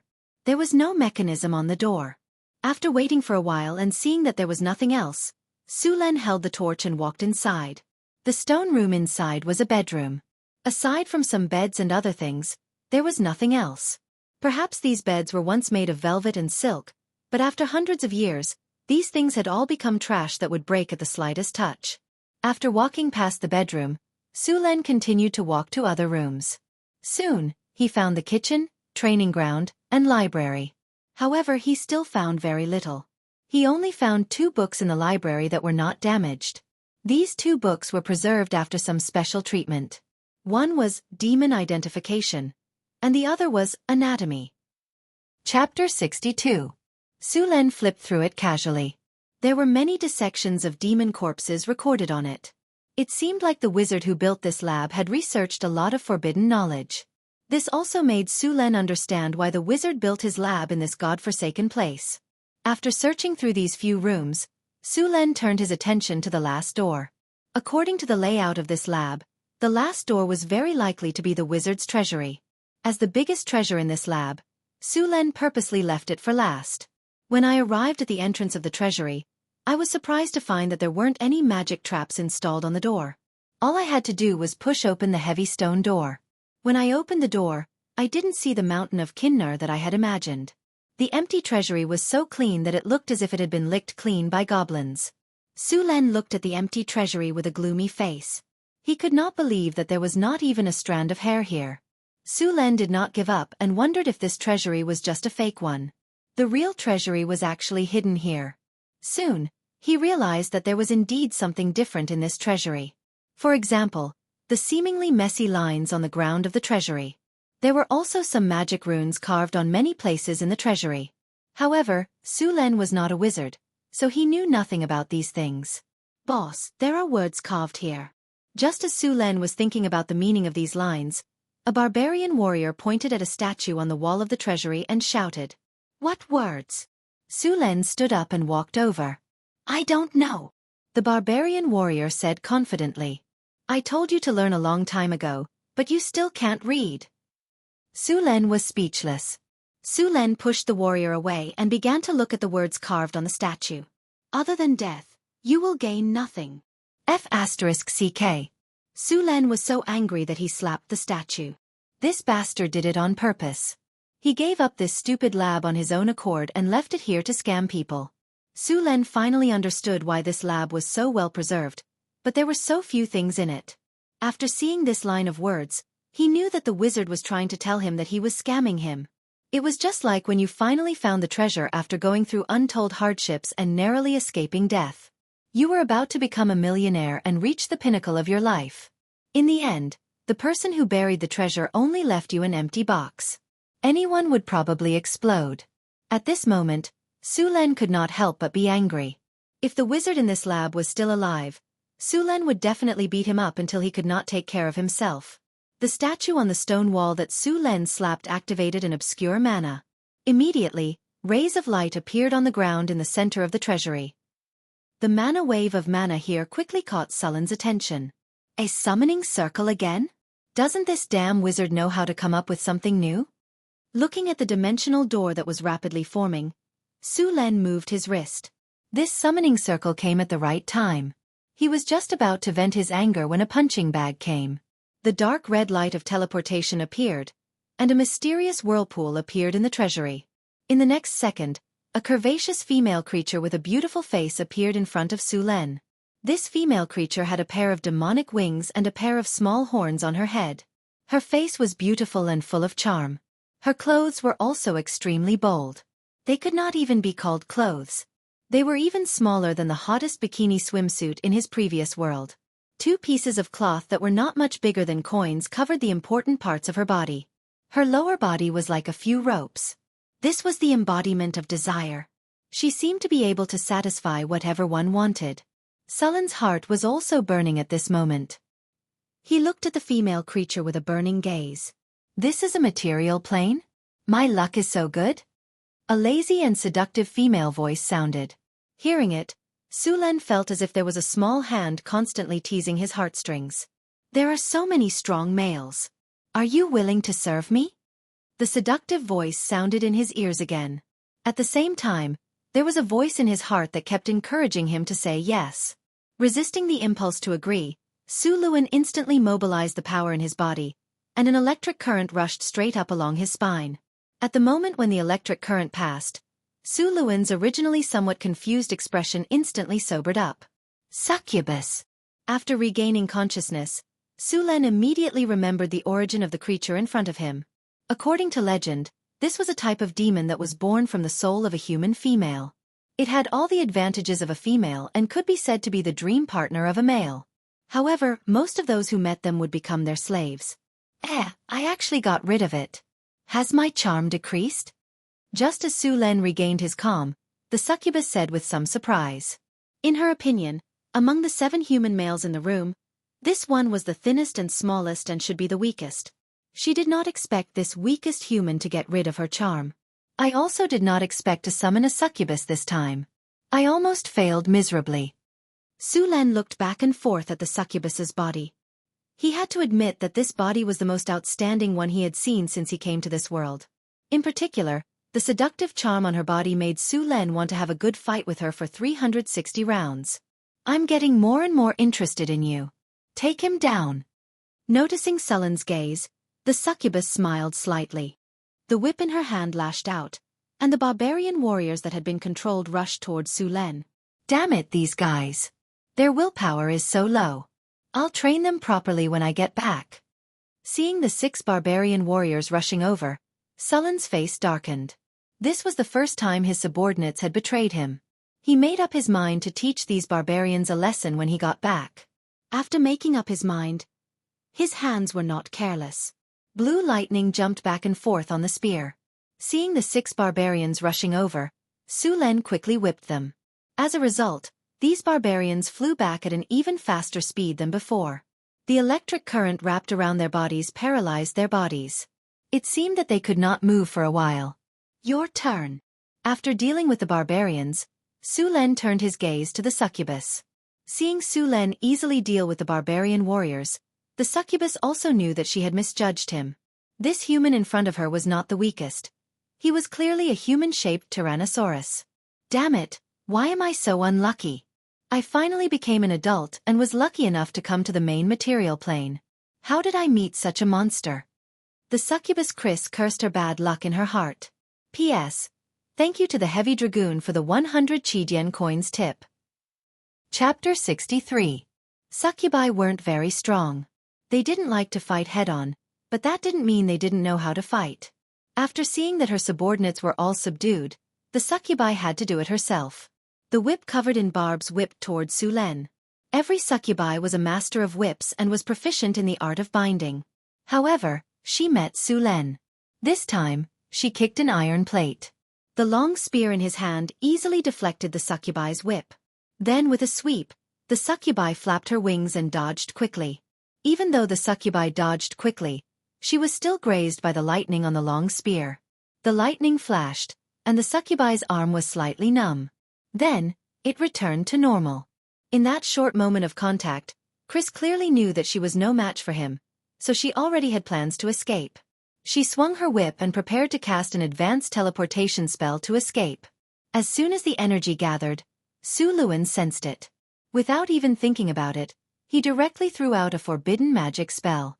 The gathering energy was interrupted in an instant. Chris only felt that her body was covered by an invisible barrier, which directly cut off the energy link between her and the surroundings. The advanced teleportation spell was also interrupted. Forcibly interrupting a spell would cause a serious backlash. Although the succubi's spells came from their innate abilities, the backlash still made her brain hurt. Seeing that the succubi's spell was interrupted, Su Len didn't slow down. He appeared beside her in an instant and swept his long spear, knocking her down from the air. The lightning on the long spear instantly made her lose her ability to resist. "Don't kill me. I surrender." Chris immediately begged for mercy after being hit. She looked at Su Len with pitiful eyes and her body also posed seductively. Obviously, the succubi was very good at using her advantages. Su Len didn't continue. He originally planned to capture this succubi alive. He still wanted to study the abyssal demons in depth and understand their weaknesses. "You can surrender, but how can I be sure that you won't betray me? You demons don't have much credibility." Su Len rubbed his chin with one hand and played with the long spear with the other. The long spear in his hand faintly swept around her body. "Master, I can sign a contract with you. As long as you sign the contract, you won't have to worry about betrayal." She already knew that Su Len wasn't a wizard, so it wouldn't be easy to sign a contract with him. Signing a contract, huh? That's not a bad idea. The problem is, I'm not a wizard, and I can't find any wizards here. Crazy sighed in relief when she heard that Su Len couldn't find any wizards. Succubi are also weak and useless. Since we can't find the wizard, we might as well kill him. Su Len shook his head and raised his spear. "Master, don't kill me. I will be loyal to you and will never betray you. I can dance and warm your bed. Please." Feeling the cold air, Chris was so scared that her soul almost left her body. She hurriedly begged for mercy. "Loyal." Su Len laughed in his heart. He would be a fool to believe the demon's promise. His goal was to make the succubus join his team willingly for the time being. Ding! Succubus Chris has requested to join your team. Do you accept? A familiar notification sounded in his ears. Accept. After Su Len agreed, Chris was added to his system. He opened Chris's attributes and saw her loyalty value. It was a pitiful 55. Such a low loyalty value meant that Chris could betray him at any time. However, Su Len didn't want to give her the chance. Succubus Chris looked at Su Len pitifully. She no longer looked as seductive as before. Chris felt that she was too unlucky. As a succubus who had just reached adulthood, she was planning to charm a few dumb vrocks to become her subordinates. However, when she went out, she sensed that someone was summoning a demon with a summoning spell. She happened to be summoned over. Originally, coming to the material plane wasn't bad. At least it was more interesting than being surrounded by lava, poisonous gas, and all sorts of demons that only knew how to destroy things. However, just as she was excitedly coming to the material plane, she was taught a lesson by a human and now, she was his captive. "But I won't give up. With my charm, I will make him submit to my whip." After confirming that Chris had joined his team, Su Len moved his spear away. Su Len was quite happy that Chris had joined his team. Today's battle had made him realize the barbarian's weakness. He was going to give the barbarians special training, and Chris would be their instructor. Of course, other than that, Chris would also be the Lord's personal maid. As a noble with real power in his own territory, how could he not have a personal maid? Now that he had Chris, it was much better. As for Su Len saying that Chris was beautiful, that was something he would never admit. Am I, Su Len, such a shallow person? Yes, I am such a shallow person. After Chris joined the team, Su Len took out the self-created hero template that he had obtained from killing the raging wind tiger. This was the reason why Su Len dared to accept the succubus without signing a contract. The self-created hero template could allow a normal person in the same faction to become a hero with their own characteristics and skills. This item had no effect on the original hero, but it had one effect, which was that the loyalty of the hero would be locked at 100 after using the self-created hero template.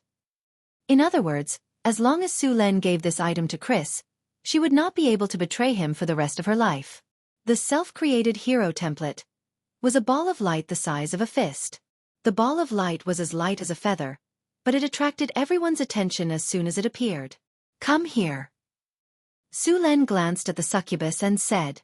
Chris hesitated for a moment, but in the end, she walked over obediently.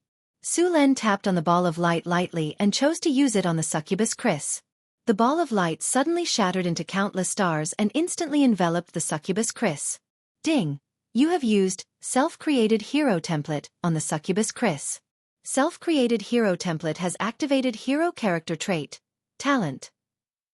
horsemanship, hidden weapon, throwing, sword, spear, archery, charm, valor, regeneration, calm, recovery. Su Len chose charm without hesitation. How could a succubus be called a succubus if she did not choose charm? Target has been detected to have charm talent. Charm talent fusion has been upgraded to advanced charm. Hearing the system notification, Su Len secretly sighed in relief. It seemed that his guess was right. Next he chose a skill. There were also many skills to choose from. Su Len chose summoning. Target has been detected to have summoning magic. Summoning skill fusion has been upgraded to advanced summoning. Countless starlight fused into Chrissy's body. This situation lasted for a few seconds before it ended.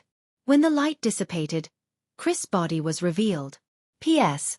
Thank you to Shu Wooly for the 200 starting coins tip. Thank you to War and Death for the 200 starting coins tip. Chapter 64. Master. Chris's sweet voice rang in his ears.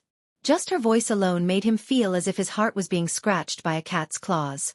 How do you feel? Su Len asked with a smile as he looked at the increasingly beautiful Chris in front of him. Thank you for your gift, Master.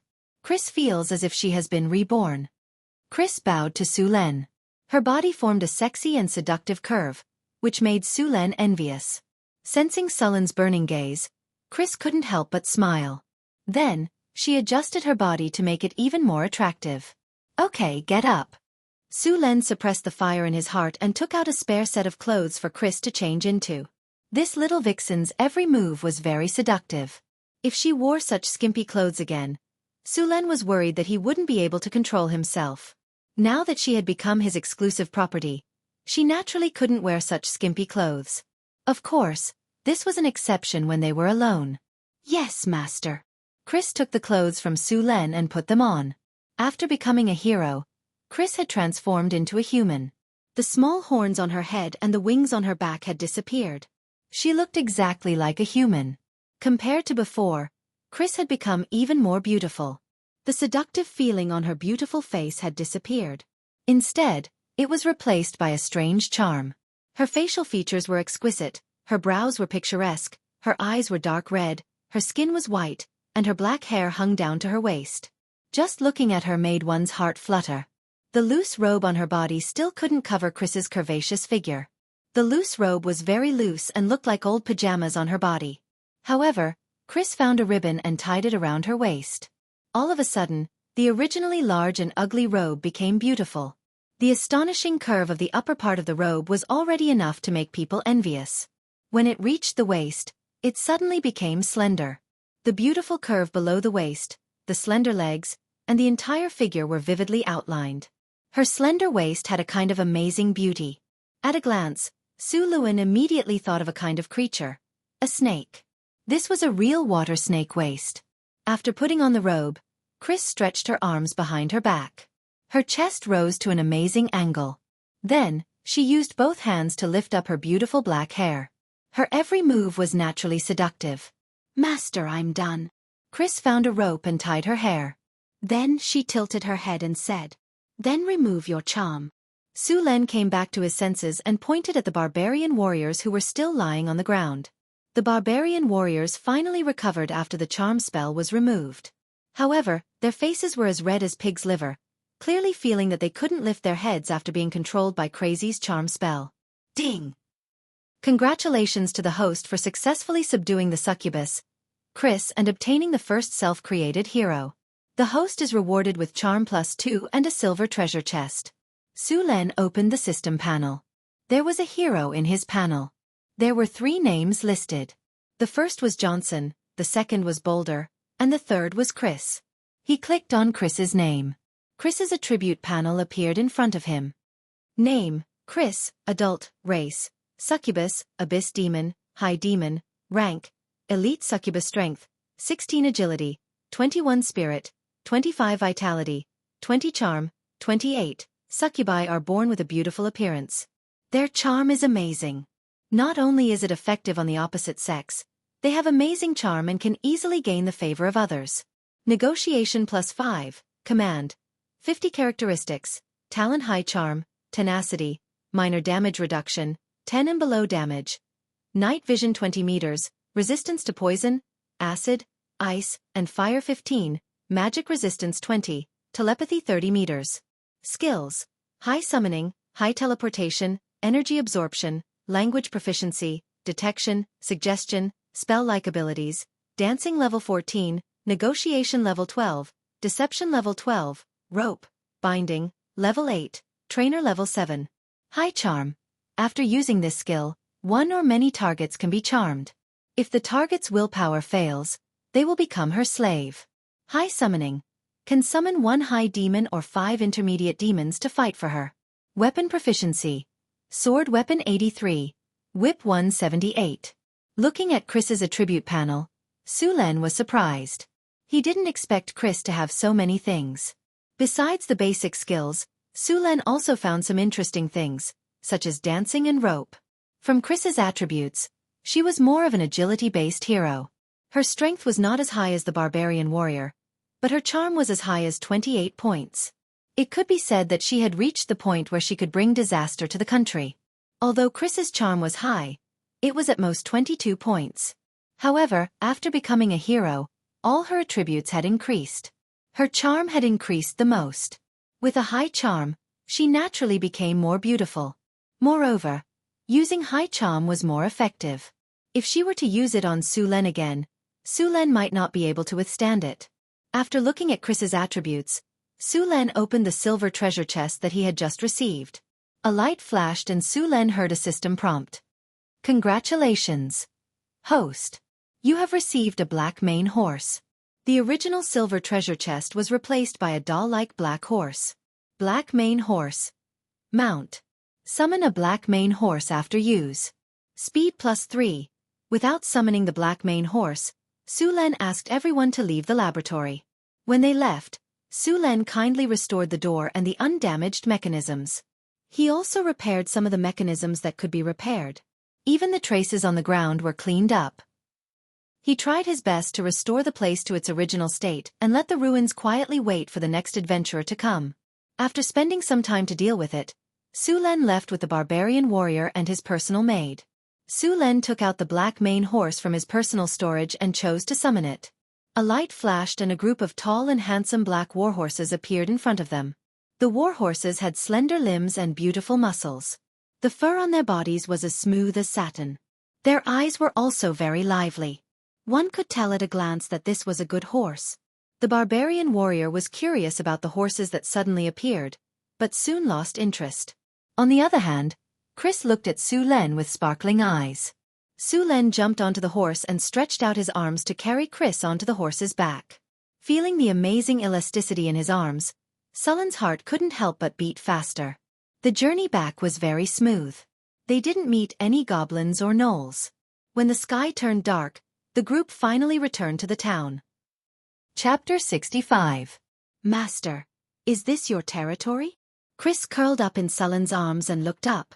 What's wrong? You think it's too small? Su-Len looked at the town he built and felt proud. Not bad, Chris praised. For a succubus who had long reached the pinnacle of observing people's expressions, she knew how to please her master.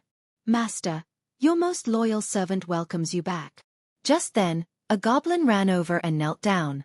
It was the goblin, Floor. Master, the sugar beet seeds have all been planted. Baron, give him the sugar beet seeds we collected this time. Su-Len asked Baron to give him the sugar beet seeds. The sugar beet planting area had been expanding recently. With the technology to extract sugar, it had become an important resource in the territory.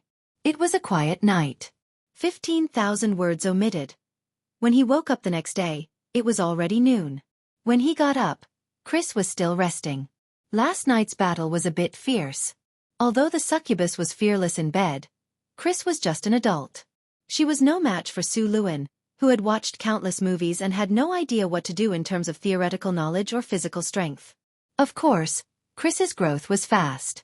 After all, she was talented. Master, you're awake. Sullen's movement woke Chris up. The succubus laid on Sullen's back and hugged his neck. He felt a pair of soft hands on his back. The sun is up. It's time to get up. Su-Len patted Chris's smooth, jade-like skin. Chris got into her role very quickly. She helped Su Len put on his clothes. It had been 10 years since Su Len came to this world. It was the first time he enjoyed the treatment of a noble. Chris even helped him wash his face and brush his teeth. She even tried a facial cleanser when he washed his face. He had to admit that after using the facial cleanser, his skin was smoother and fairer. Under Chris's help, he put on his clothes, washed up, and went to the dining hall for breakfast.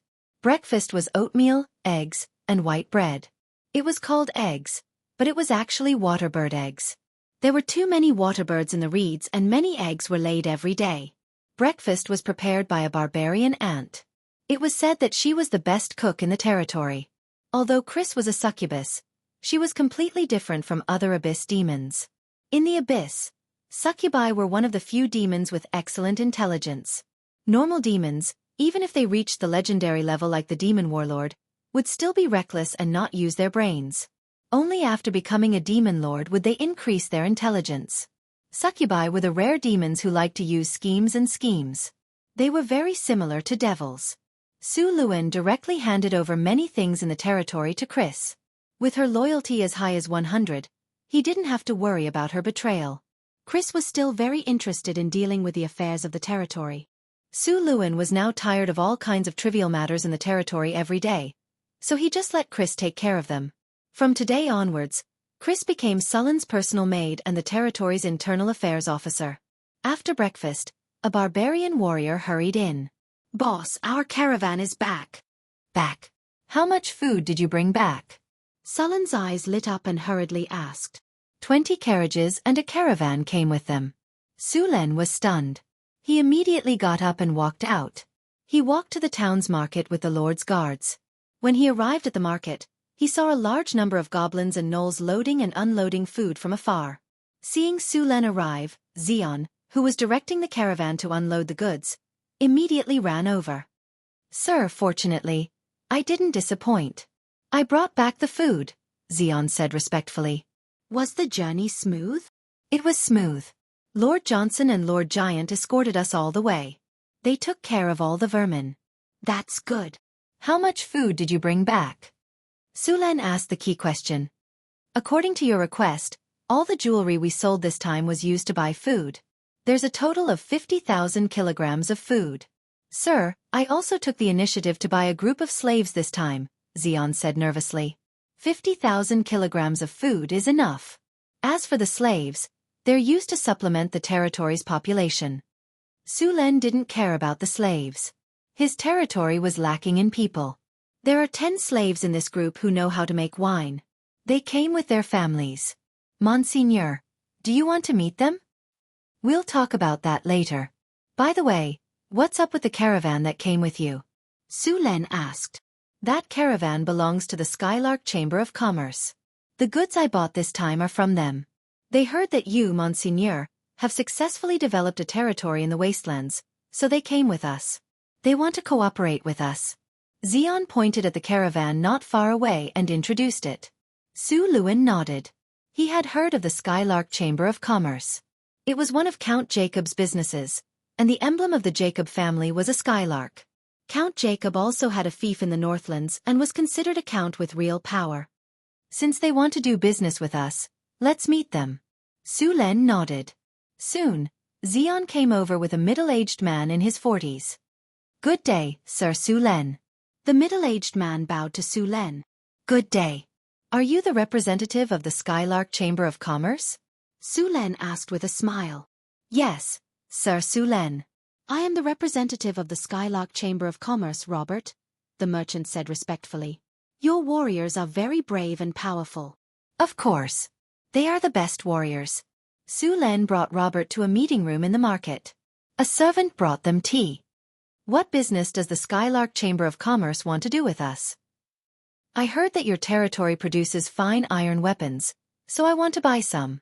Of course, if you need anything, you can also order from us. The Skylark Chamber of Commerce has trading stations all over the Kingdom of Florence. We can provide you with all kinds of goods," Robert said respectfully. "You want to buy weapons?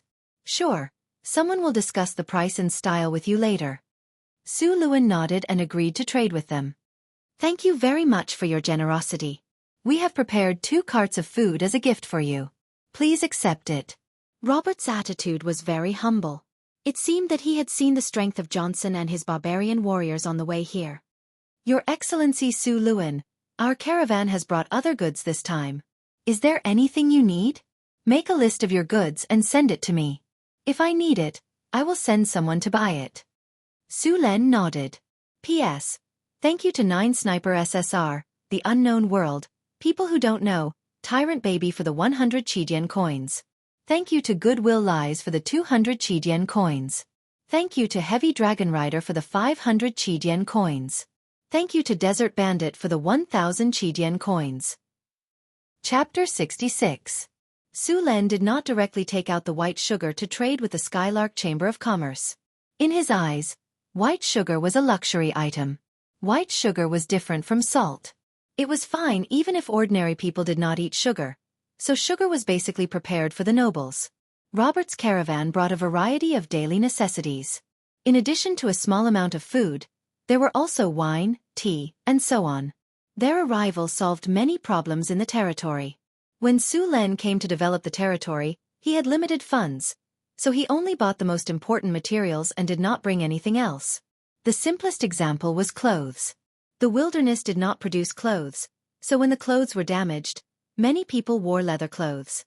These things were hard and smelly, uncomfortable to wear, and smelled bad.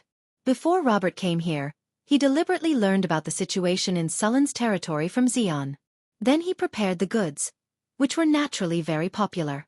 Poor Su Len had already run out of money for the first few purchases, so he could only barter to buy Robert's goods. Fortunately, the blacksmith had made a lot of armor and weapons during this time, so he could trade with Robert. Robert was very curious about Northgard Castle.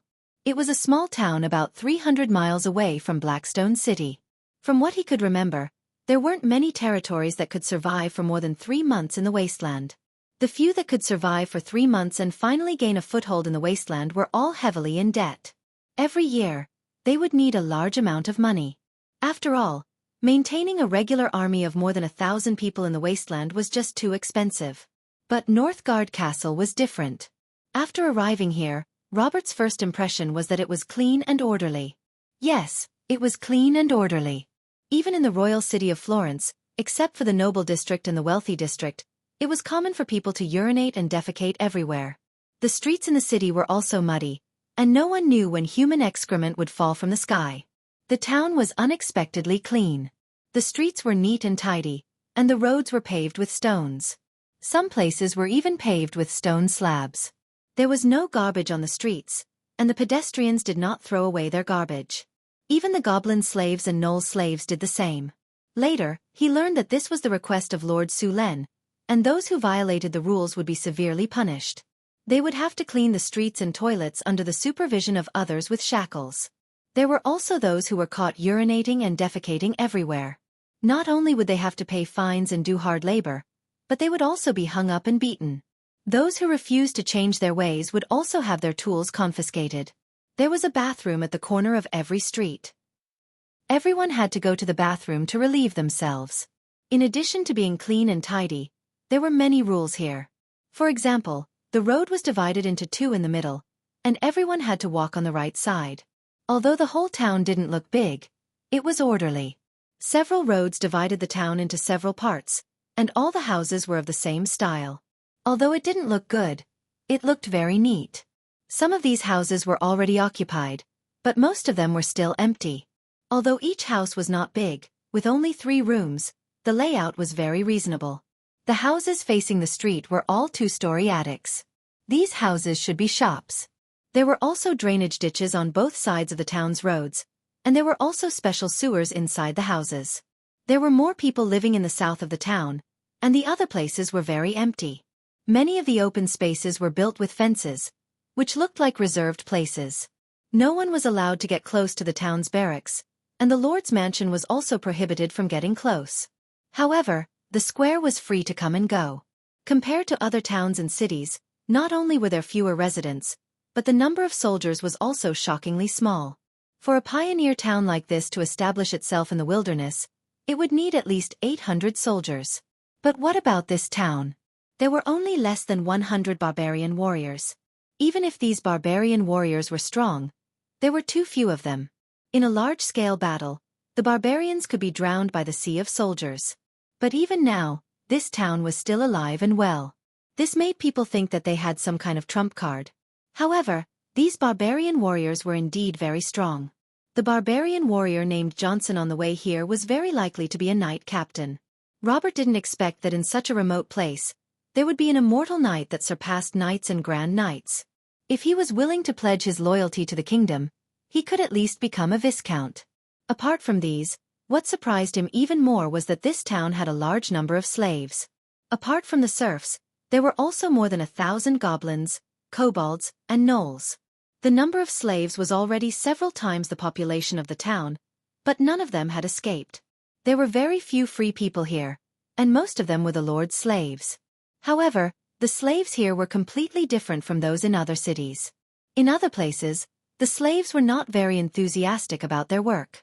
Most of the time, they had to be whipped by supervisors. However, the slaves here were very enthusiastic and didn't need to be whipped at all. After discovering this, Robert was very surprised. After asking some people, he found out that the Lord of Sulen had promised that as long as the slave worked hard for the territory for 5 years, he would pardon the slave and let him become a free person. Robert was stunned when he heard the news. After all, the slaves were his personal property.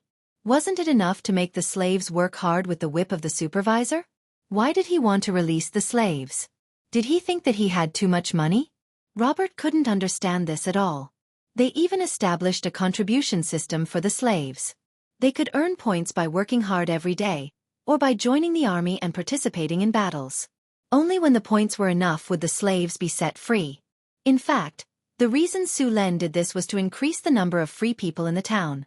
After all, if a slave knew that he would always be a slave, how could he expect the slave to work hard? It was impossible. Sulen used this method to successfully motivate the slaves. Even if the slaves became free people 5 years later, they would still have nothing. They would have to continue working for Sulen in order to get paid. It was just a more subtle way of exploitation. Aside from these, what Robert was most curious about was the city's workshops. There was a blacksmith shop by the river outside the city. It was a place where weapons and equipment were produced. However, when Robert wanted to enter, he was stopped by someone. There were a few other places like this. One of them was a workshop next to the Lord's castle. It was also guarded by barbarian warriors.